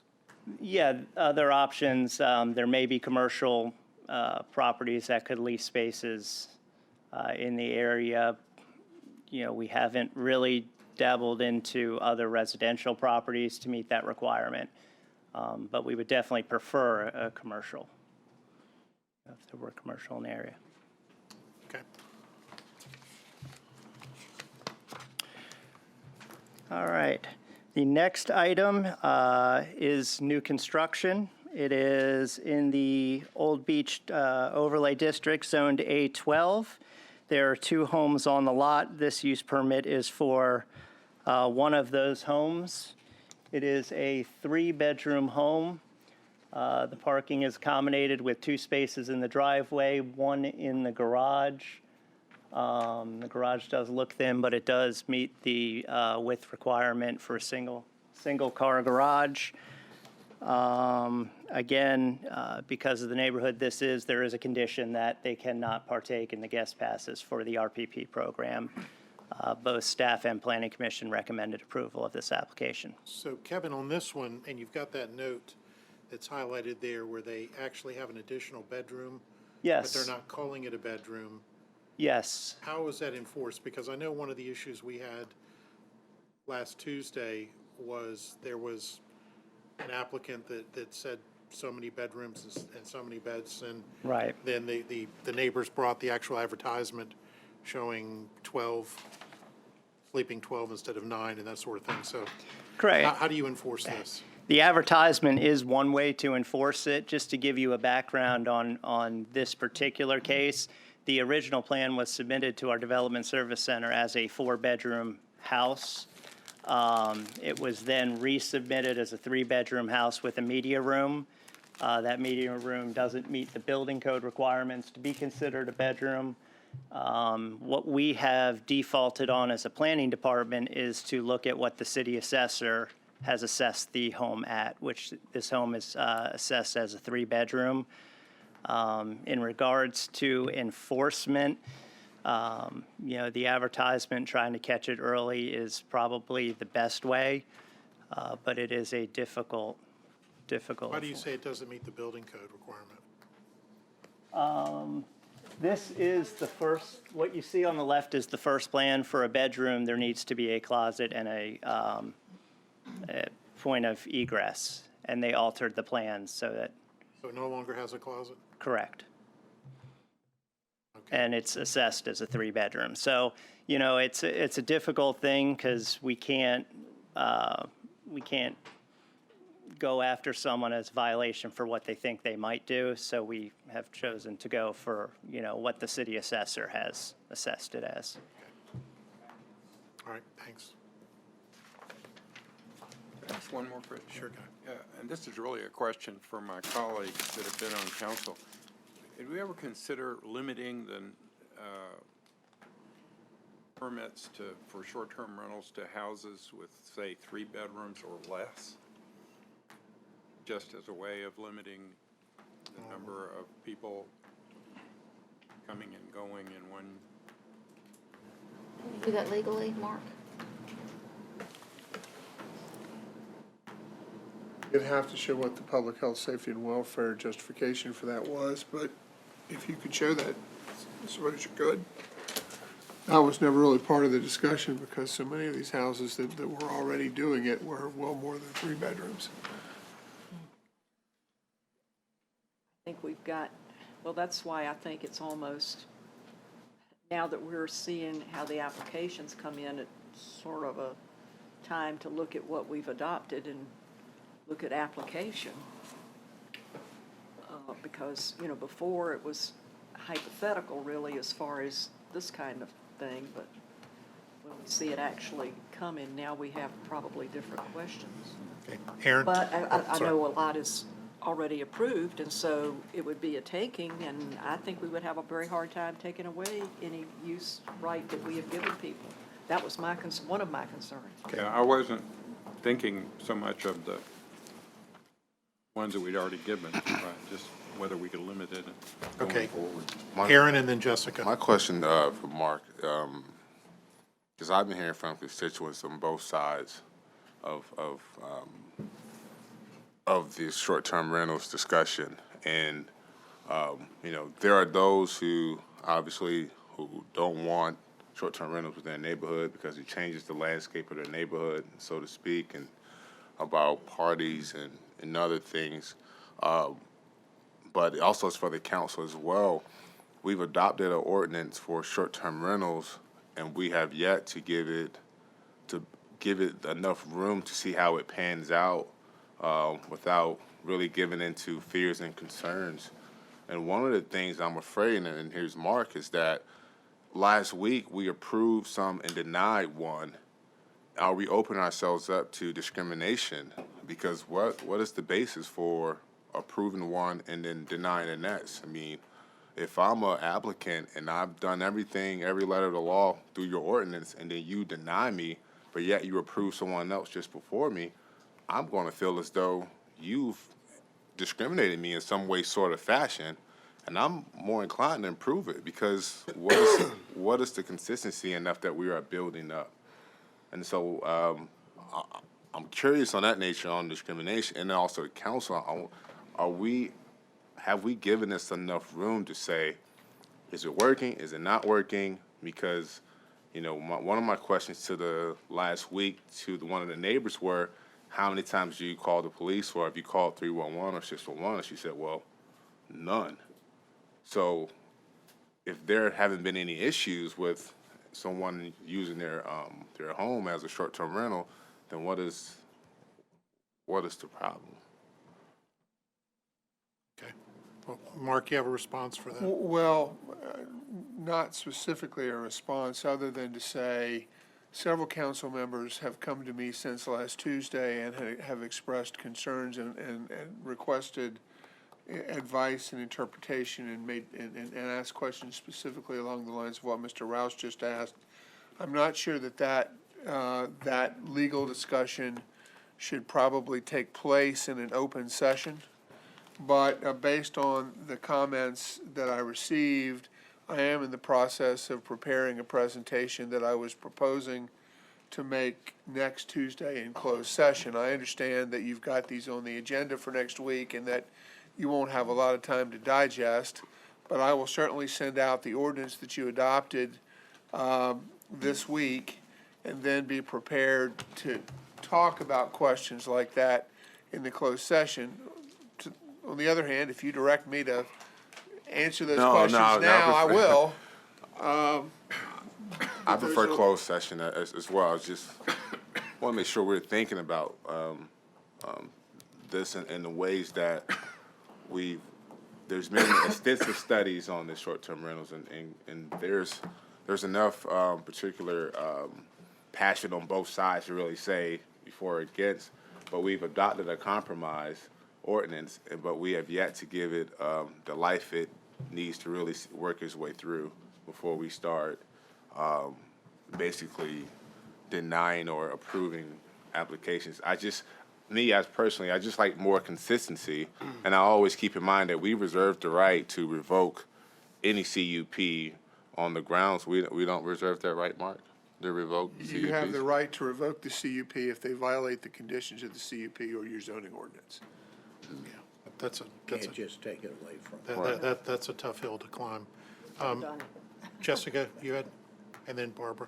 Well, I want to respond to Guy's comment, but also more encompass a lot of what Aaron has already said. I'm concerned about us looking at really changing what we've passed significantly this soon. Short-term rentals have a really important part in our economy, particularly if you're a larger family traveling. I mean, what first thing I look at when I go somewhere is what's available on Airbnb or, House Swap or whatever. And I think taking away the opportunities for people to come and be able to afford to visit here is a big concern. I think what we'll find is most of the people using these are families just trying to find an affordable way to vacation in our city. And I also think that this could provide a really unique opportunity for people to see more of our city than just the ocean front, because I think we will see them spreading out in the city. I mean, I had a client who has a house in Pungo, and I know he's getting ready to put his application in, and he is like North Carolina Pungo. Like, it's not, and he thinks there'll be a demand.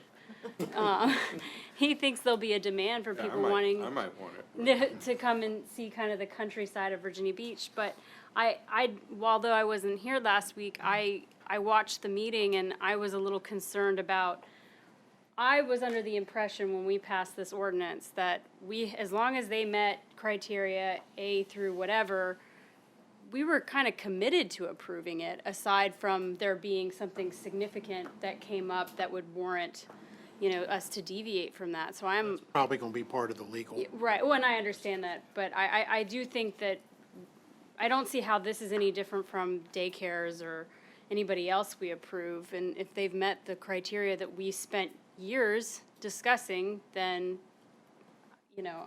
I do think we at least deserve to give it a shot.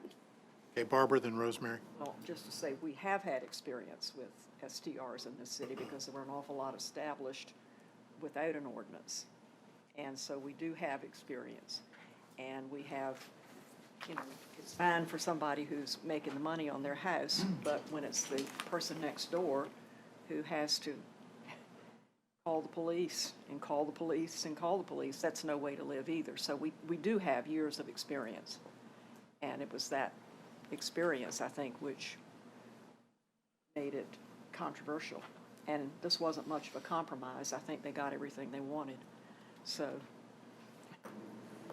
Rosemary.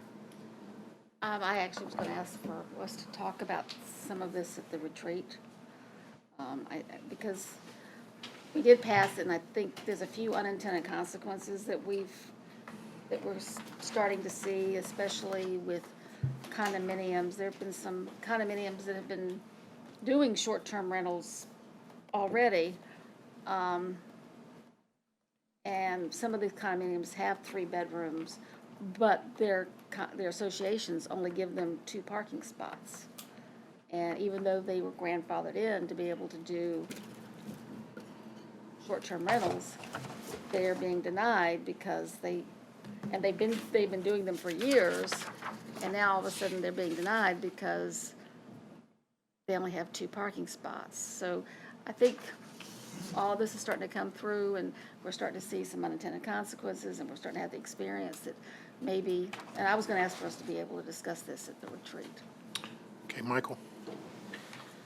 Well, now that the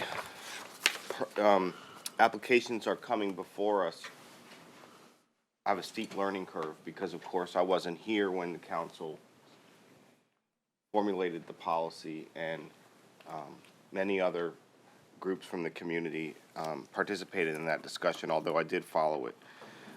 But we hear a lot about the notions about people having parties and about the police being called, and I don't want to diminish that, but what I'm hearing a lot from constituents and neighbors, and particularly people who live in the Rose Hall district, is it's not only about the disruption that having a party could cause, or the use of the property. It's also about missing the opportunity to have a neighbor. It's about, you know, missing the opportunity for children to grow up together. And one of the cornerstones of our great community is neighborhoods. Strong neighborhoods, and strong neighborhoods flow into strong schools and strong businesses. And I'm not having the privilege, and I recognize I have a lot to learn, participating in the lengthy discussions that took place. I just want to state for myself, I'm extremely concerned about the health of our neighborhoods, and what creating this. I mean, this is a lot of applications, and you know, for lack of a better word, I think a Swiss cheese. I mean, we're potentially just you know, pecking holes into our great neighborhoods by creating these short-term uses, and it concerns me, and I know it concerns a lot of people I speak with, and so I'm really looking forward to having a more thorough discussion about how what our posture is toward these. All right. It's good discussion here philosophically on all this stuff. I think a lot of these questions, though, or at least some of them, I know I've got some specific questions I addressed with Mark, and I think we'll be talking about those next Tuesday in executive to try to think, because I think people are bringing up a lot of good points. Regardless of that, we do have these planning items that we need to go through. So if Kevin, if you can just take us through, and if we get off on another philosophical, all right, you'll know why. So. All right. The next item, there's 2 single-family homes on this lot. It's zoned A12. It is also in the Old Beach District. It is a new construction. Both staff and Planning Commission recommended approval. All parking is met on site, 2 in the driveway, 1 in the garage. There was no specific opposition. And again, there's that condition that they cannot use the RPPP. Kevin, I'm sorry, can you, I'm Yes, sir. lost now. Can you tell me where you are? This is in the Old Beach District. Item number 9. Yeah, the numbers don't line up in the. Yeah, there was a late addition. Ours is 8. Ours is 8. So it's 8 on the agenda you have in front. Very narrow street. I went out there and looked at it. See, okay. All right. The next item is a single-family home. This one is not a new home. It was constructed in 1939. It is also in the Old Beach District. It is zoned A12. It is a 3-bedroom home. All 3 spaces are provided in the driveway out front. Staff and Planning Commission recommended approval of this item. The next item is a single-family home, 4-bedroom home, zoned A12, also in the Old Beach Overlay District. It was constructed in 1952. All the parking is accommodated on gravel in front of the dwelling. There was no opposition. Both staff and Planning Commission recommended approval of this item. All right, next item is 1 semi-detached dwelling. It was constructed in 1980. It is in the R5S zoning district. 1 person did come and speak at the Planning Commission hearing in opposition. His main opposition was parking. It appeared that his major problem with parking was parking on the street, which isn't permitted with the short-term rental use. In response to that parking, we did have code enforcement and a zoning official go out there and check to make sure that all the parking was legal and that the cars were registered. And it appears to be all good. Okay, Ms. Henley? That sort of speaks to that question I asked before. You said all of the cars have to be registered. So if this is a 3-bedroom house, it could have 9 people, but they Correct. can only have 3 cars? 3 cars, yes. They can't come in 5 cars. They've got to come in 3 cars. They could come in 5 if the parking is accommodated on site. They can't use street parking to accommodate the parking for the short-term rental. The person is going to have to register their license plates, so you know that they are people who are supposed to be there? Is that how it's going to be enforced? No, the registration he was referring to was actually city registration and state registration. You can park on a public street if your car is up to date and has its sticker. But is this in the RPP? It is not, no. So from an enforcement standpoint, following up on what Ms. Henley said, so let's say this one, 3 cars, but they come out with 5 cars, and they're parked on the street. How is that going to be enforced? For calls and complaints, and you send one of your inspectors out, what are they going to do? It starts with a conversation and hopefully, gets to it from there. So, Mr. Wood, the ordinance says what the minimum requirement is in order to meet the zoning standard. A person could potentially come with 5 cars. We can't plan for that situation. If they are parked illegally, that's what Mr. Kemp is referring to. If they're parked illegally on the road, we will deal with that as if they are inappropriately parked. But we can't say you can only bring X number of cars. We just say, in order for us to consider this meeting the ordinance, you have to have 1 parking space per bedroom. It's no different than a single-family home. The single-family home only requires us to have 2 parking spaces. There are many people that have plenty more cars than 2 cars, and so it's treated in that fashion. We're not gonna tell them you can't have vehicles. They may find a legal parking spot around the corner and walk to this location. Okay, Aaron? What is our enforcement, just in general, on someone just going there, visiting there? If someone has a home and someone is showing up living there, if a neighbor calls the police on this person because they never seen them, but they have permission from the homeowner to be there, what is our enforcement on that? If it's not a short-term rental, street parking if it's legal street parking, they can park on a public street. But what if it's not I guess I'm asking you too, what if it's not a short-term rental and I'm just not home and I have someone come stay at my house? The reality of this is that what your ordinance does is it creates a minimum capacity for parking for the use of the short-term rental. It doesn't say that the tenants at the short-term rental have to use exclusively those parking spaces. All it's designed to do, all your ordinance was designed to do was to say, you concluded that 1 parking space per bedroom was enough of a requirement. If they can show that they have those 3 off-site spaces, they've met that requirement. But if somebody comes and stays in that short-term rental and is parked legally on the street, there's really nothing that planning or the police department can do about that. Okay, I guess my other question, for short-term rentals in general, if I live, I have a home and I say I live next door to Jessica here and I'm out of town, and I let my friend from college, who no one's ever seen, come stay in my home, and someone calls the police and says, well, there's someone in this house, and the police comes, how would you enforce a short-term rental or CUP or whatever if the homeowner gives that person permission to be in the house? The question from the police officer would be, sir, we've had a report. Can you tell me upon what authority you're here? I'm here staying with the permission of the owner.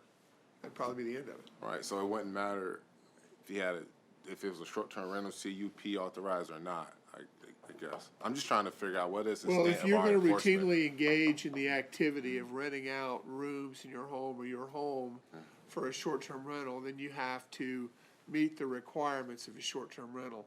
But if you as a homeowner open your home up to family and friends 4 or 5 times a year just to come and visit you, that's part and parcel of ownership of your private residence. So my The difference is that commercial aspect of the activity and the number of times it repeats as a function of that commercial activity. But who dictates or differentiates between the two? Is my question. Like, I'm trying to really understand, how do we enforce it, so to speak? Because, no, I mean, I can say it's my family member or not. How does, Well, I think you do things like look to see whether it's advertised on Airbnb or Home Away and whether it's being offered for compensation. And let's If say there's- it is advertised on Airbnb, but they don't have a CUP.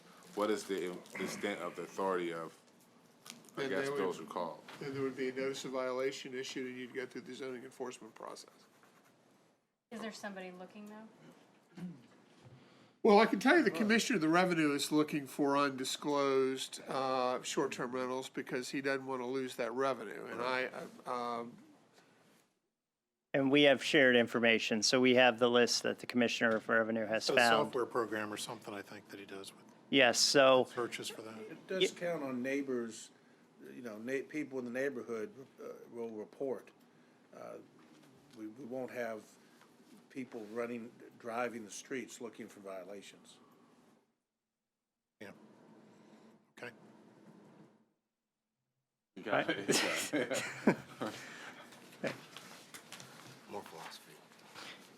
All right. Asking questions The you can't next answer. item is a new development. This is a CUP for one townhome in a row of 5. It is located in the OR district, specifically in the Vibe district. The dwelling has 3 bedrooms, 2 parking spaces accommodated in the driveway, 1 in the garage.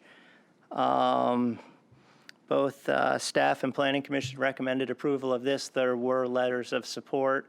I will note that the letters of support came from other owners of the townhome.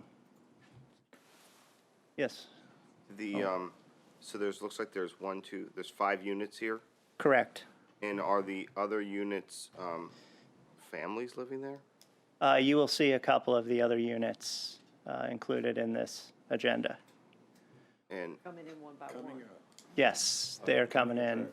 Yep, more short-term rentals or more families? more short-term rentals, different property owners.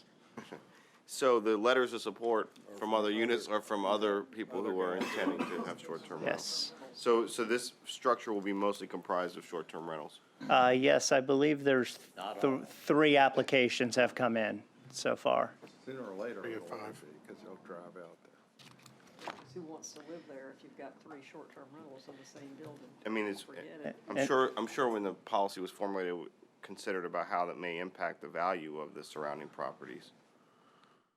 For example, one would be less inclined, I think, if you had a family to consider moving into a structure like this that was majority short-term rentals. Depends on how much income it produces. Yeah. These are townhouses, not condominiums. The townhouse. So- Okay. And next one, speaking of which, is easy, because here is the second application in that townhome row. So exactly what I said on the last application applies to this one. Different owner. Different owner, different property owner.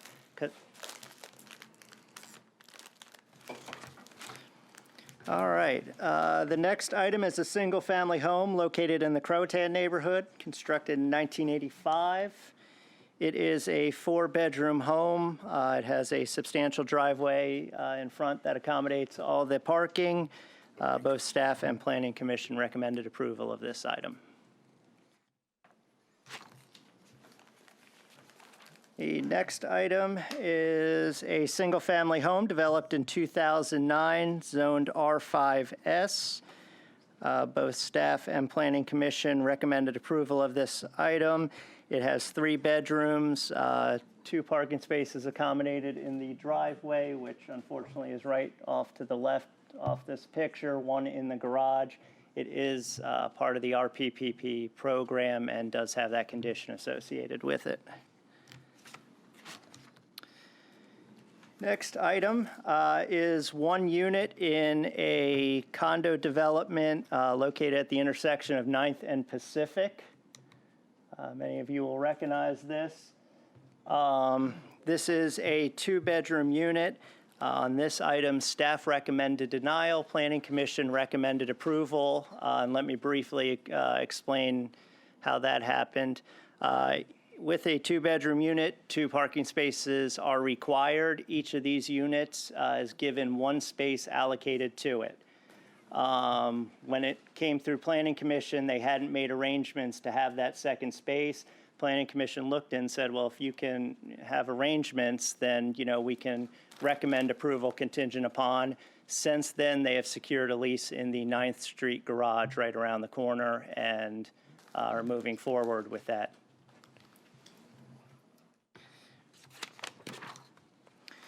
Okay, next item is a single-family home constructed in 1947. It is a two-bedroom home. 4 spaces can be accommodated in the driveway. It is part of the RPPP program. There were signatures of support from 8 property owners in the adjacent neighborhood. Both Planning Commission and staff recommend approval of this item. Aye. Can I go back one to the Yes. 9th and Pacific? The ability of individuals to lease space in the 9th Street garage? Yes. Are those, what's the term of those leases, or are they custom? They can have several terms, actually. They can do month to month. So they can do month to month? They can do month to month, and then there's several types of leases. There's leases where you rent and just have the ability to park in the garage. So do you You know, pretty much a pass that gets you in the garage versus having a dedicated space. Do we know what the terms of the parking lease are? Not specifically. We do have a copy of it, and I could get you a copy of that. Thinking it might make a difference if it's month to month versus a 5-year lease, you know, or something in between. Right, and we did speak with our parking manager, and he says, you know, there's no shortage of parking down there. It's sometimes believe that there is a shortage, but there is, you know, parking to spare down there, so, you know, we're not worried about leasing spaces in public garages. My building that lease spots in there. Right. Now, I'm just trying to, again, talking about consistency, just say how real is the extra parking, and how, you know, if you lease it month to month to get through the planning and the city council, and then you only are paying for one and you still got it on Airbnb, just thinking out loud to me. I think Guy makes a good point. Jessica, then Barbara. I know that with like renter's insurance, people will just buy it to get their lease and then they'll let it lapse. So I think that actually is something that we need to make sure that if they're paying month to month, that they're maintaining it and there's some kind of notification process that they've stopped carrying that parking space. Okay, Barbara? You had moved on to the next item, and my question was on the next item. All right, we can get you there. There's an accessory structure. What is that? And there cannot be a STR in the accessory structure, is that correct? That is correct, and there is a condition on this one that the accessory structure not be used. I know we had people having STRs and pool houses and such, but that we took care of in the ordinance, so this accessory structure cannot be used. And that's one of the things I'm sure Mark will talk to you about that you, the ordinance restricts, yeah. Okay. All right, moving on. Next is one unit in a 42-unit multifamily development up off 40th Street. This is a one-bedroom condominium. There is 1 parking space allocated to each of these units, so it meets the parking. Both staff and Planning Commission have recommended approval of this item. And the next item is another one-bedroom unit in the same building. Okay. The next item is a 2-bedroom townhouse unit constructed in 1975, zoned A12. All required parking is met out front. Both staff and Planning Commission have recommended approval of this item. And the next item is another townhome in that development, right down the street.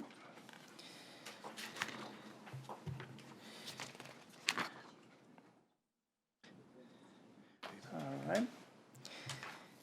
Next item is a 3-bedroom home. This is new construction in the Old Beach Overlay District, zoned A12. This is another one in which staff recommends denial and Planning Commission recommended approval. It's a 3-bedroom home. The garage, if you take a look, is only 5 feet wide. So it's a golf cart garage, so it cannot be accommodated for parking. Their solution was to park at a parking pad on the side of the home. They only have 8 feet, where a standard parking space is 9 by 18. So to solve that, and this was discussed and resolved at Planning Commission, it was discussed that they record a 1-foot easement on the adjacent property to accommodate the parking, and Planning Commission moved forward with a positive recommendation contingent upon recording that easement. Ms. Henley? All these new constructions look alike. Are they the same builder? Yes, there are a couple builders that are building a lot in the Old Beach area. Okay. All right, next one is a 4-bedroom duplex unit constructed in 2005 in the R5R North End overlay. Planning Commission and staff recommend approval of this item.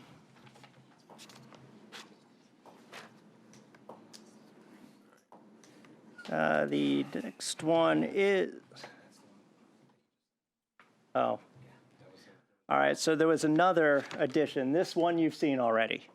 So this is one of the ones you deferred because the applicant was not present at your last hearing. Sorry.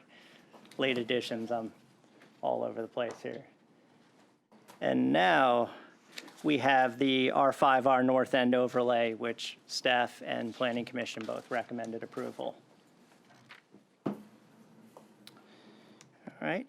Next item is a 2-bedroom townhouse unit constructed in 1981. It is in the Green Run development. All requirements can be reasonably met, and staff and Planning Commission recommend approval of this item. The next is a 4-bedroom single-family home constructed in 1975, part of the Magic Hollow development. All 4 parking spaces are accommodated in the garage. Should be noted that one of the 4 spaces there overhangs the property line slightly, as it doesn't block any vehicular or pedestrian traffic. Staff was approved this parking plan and recommended approval, as did Planning Commission. So let me ask you a question, because a number of these have the garages included for parking.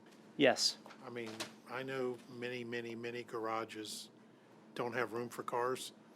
Mine included. Yeah, me too, and that's why I'm just curious, is that part of the inspection process? Do you make sure that it's there, or you just?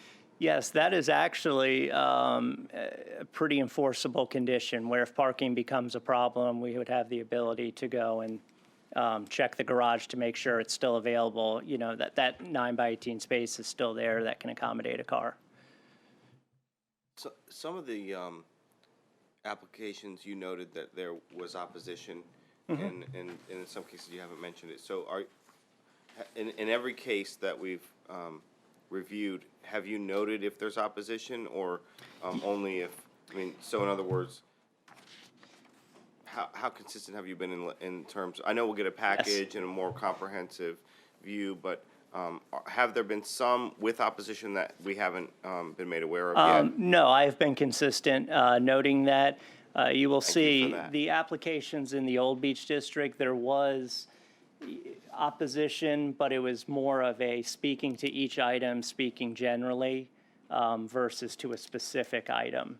So in the Old Beach, you could kind of take that blanket of, you know, we're worried about how this is changing the character of the neighborhood. You could take that type of opposition and apply it to all those items. And the agenda requests that you'll get in your package, that will specifically note that opposition. Could you review for me, who's, again, a little bit new to this discussion, about how neighbors are notified? And so there's a posting, obviously, and then are adjacent properties made aware? For myself and others, I wonder if you could just review that process. Yeah, there's a yellow sign is posted in front of the property 30 days prior to the Planning Commission hearing, and it stays on the property through the City Council. Additionally, all the adjacent property owners are mailed a letter, and the letter has a map and what it's being applied for. So, you know, these houses here would all get letters, the adjacent. Okay, thank you. Ms. Henley? This one, that has a fire hydrant right there in the driveway where you've got a parking space allowed. Can you park that close to a fire hydrant? Yes, it does. It does not violate a code. It is tight there, but they do have enough space in the width of that driveway to accommodate it.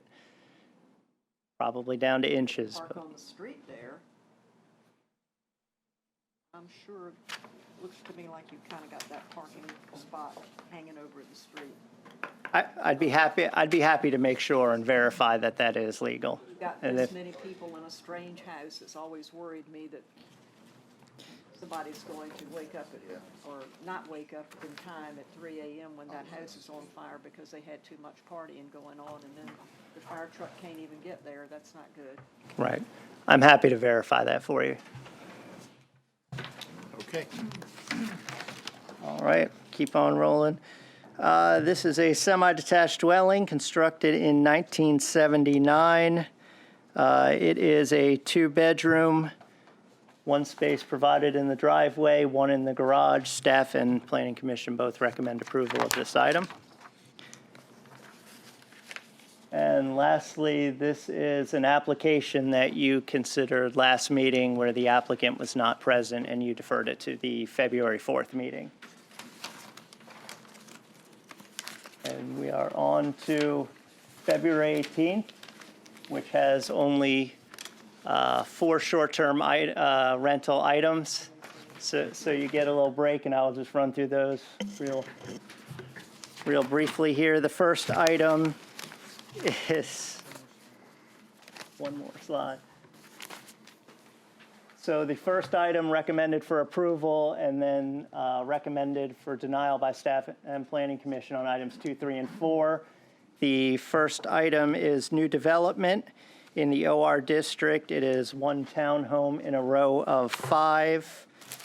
It's a 3-bedroom, 2 parking spaces in the driveway, 1 in the garage. There was an issue with that gravel and the compacted gravel being installed over a BMP, but that issue has actually been corrected and it was restored back to the way it was approved. Staff and Planning Commission have recommended approval of this item. Then items 2, 3, and 4. This is a development that was built in 1972.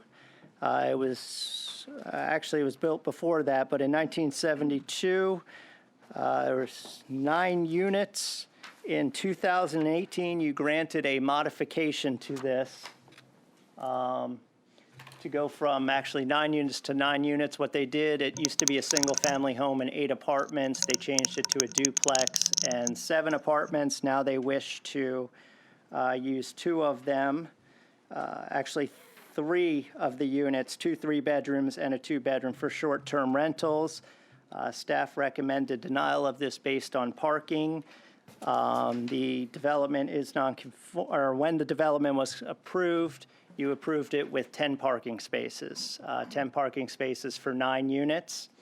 When you calculate out with the short-term rental use of 2 3-bedrooms and a 2-bedroom unit, that is 5 additional spaces, so the site is 5 spaces short of the requirement. They have been talking with commercial properties in the area, but are yet to secure a lease or have a formal agreement. Staff has recommended denial, as did Planning Commission.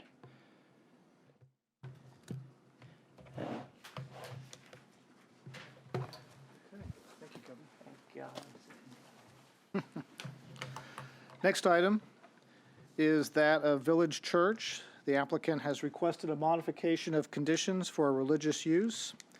In 2011, there was approval of conditional use permit to allow a mobile unit on the property behind the sanctuary. It was limited to 5 years.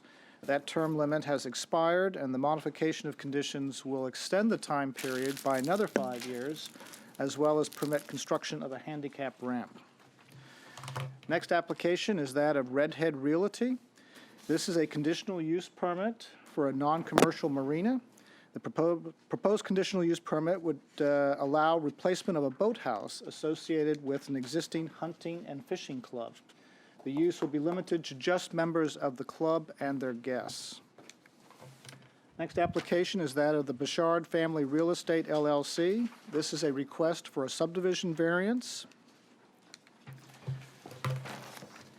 The applicant proposes to subdivide the property, which is 15,000 square feet in size, into 3 lots, 1 single-family dwelling and 2 semi-detached dwellings for a total of 3 units. The R5D residential district requires a minimum lot area of 5,000 square feet for single-family dwellings and semi-detached dwellings. The subdivision regulations also require rounding of property lines at the intersection, which thereby reduces Lot 90A below the 5,000 square foot threshold. The subdivision variance will eliminate this rounding requirement. There was opposition at the Planning Commission. 2 speakers had concerns about compatibility of the proposed lots with the surrounding neighborhood. And in addition, there was a petition of 33 signatures, which was circulated in opposition. Yes, ma'am. Yes, ma'am. One thing, we've sort of been agreeable over the years with people who want to make these subdivisions and need a variance, with American House. But now that we're seeing these very small lots then becoming very attractive for people to build a short-term rental on, to me, that's going to cast a whole different aura on being willing to make these subdivision variances, which create lots that are not even compliant with what the lot's supposed to be if it was a single-family dwelling. But now we're going to be creating these lots that are probably in very good chance of being short-term rentals. I mean, we've just introduced a whole different animal to our single-family developments. And, that's one of my concerns. This would have been okay to me, but now I'm thinking these things aren't so okay. Mr. Tower? Can I just ask what? Yes, sir. What subdivision this is This subdivision here? Good question. I'm showing my ignorance, but I don't know where the gate. Is it Oceana or Oceana-ish? Isn't that Gatewood Park? I think that's right.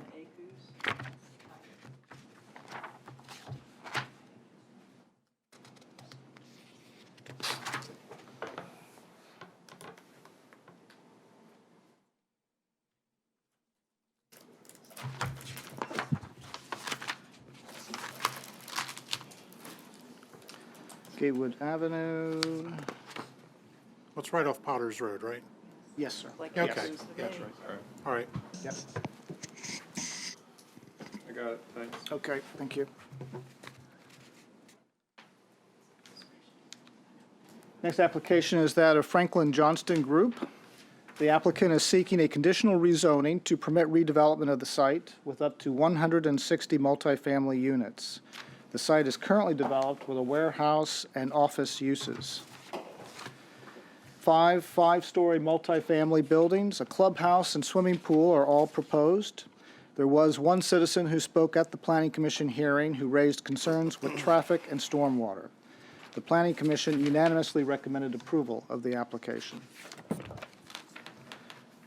Next item is that of Ferguson Wedding Company, LLC. This is a conditional use permit for an assembly use. The applicant is requesting this conditional use permit to permit in an existing building the hosting of weddings, birthday parties, corporate functions, and other such gatherings. The commercially zoned property had a restaurant unit on it until recently. The maximum number of guests is anticipated to be 150 people. However, the maximum occupant load will ultimately be determined by the building official and fire marshal's office. Parking on site exceeds code requirements. All activities will be contained within the building, and there are no significant modifications to the site or exterior of the building aside from new signage. Next application is that of James P. Wooten. This is a modification of conditions for a community boat dock. The modification would allow extensions to the existing piers, construction of a new pier, and installation of new boat lifts. The boat dock is shared between the applicant and 2 adjacent property owners. There's no known opposition to this application. The final application is that of 7-Eleven Incorporated. This is a conditional use permit for an automobile service station. This will result in a full redevelopment of the property. The applicant has requested this conditional use permit to allow up to 12 fueling pumps in conjunction with the construction of a new convenience store. They will satisfy the parking requirements and have also requested a deviation to the 35-foot setback along Veterinary Way. There was unanimous approval by the Planning Commission, and they also endorsed the deviation. Are there any questions for staff? Is that it? That's it, sir. Yes, sir. Any questions? Okay, any further discussions? If not, meeting's over.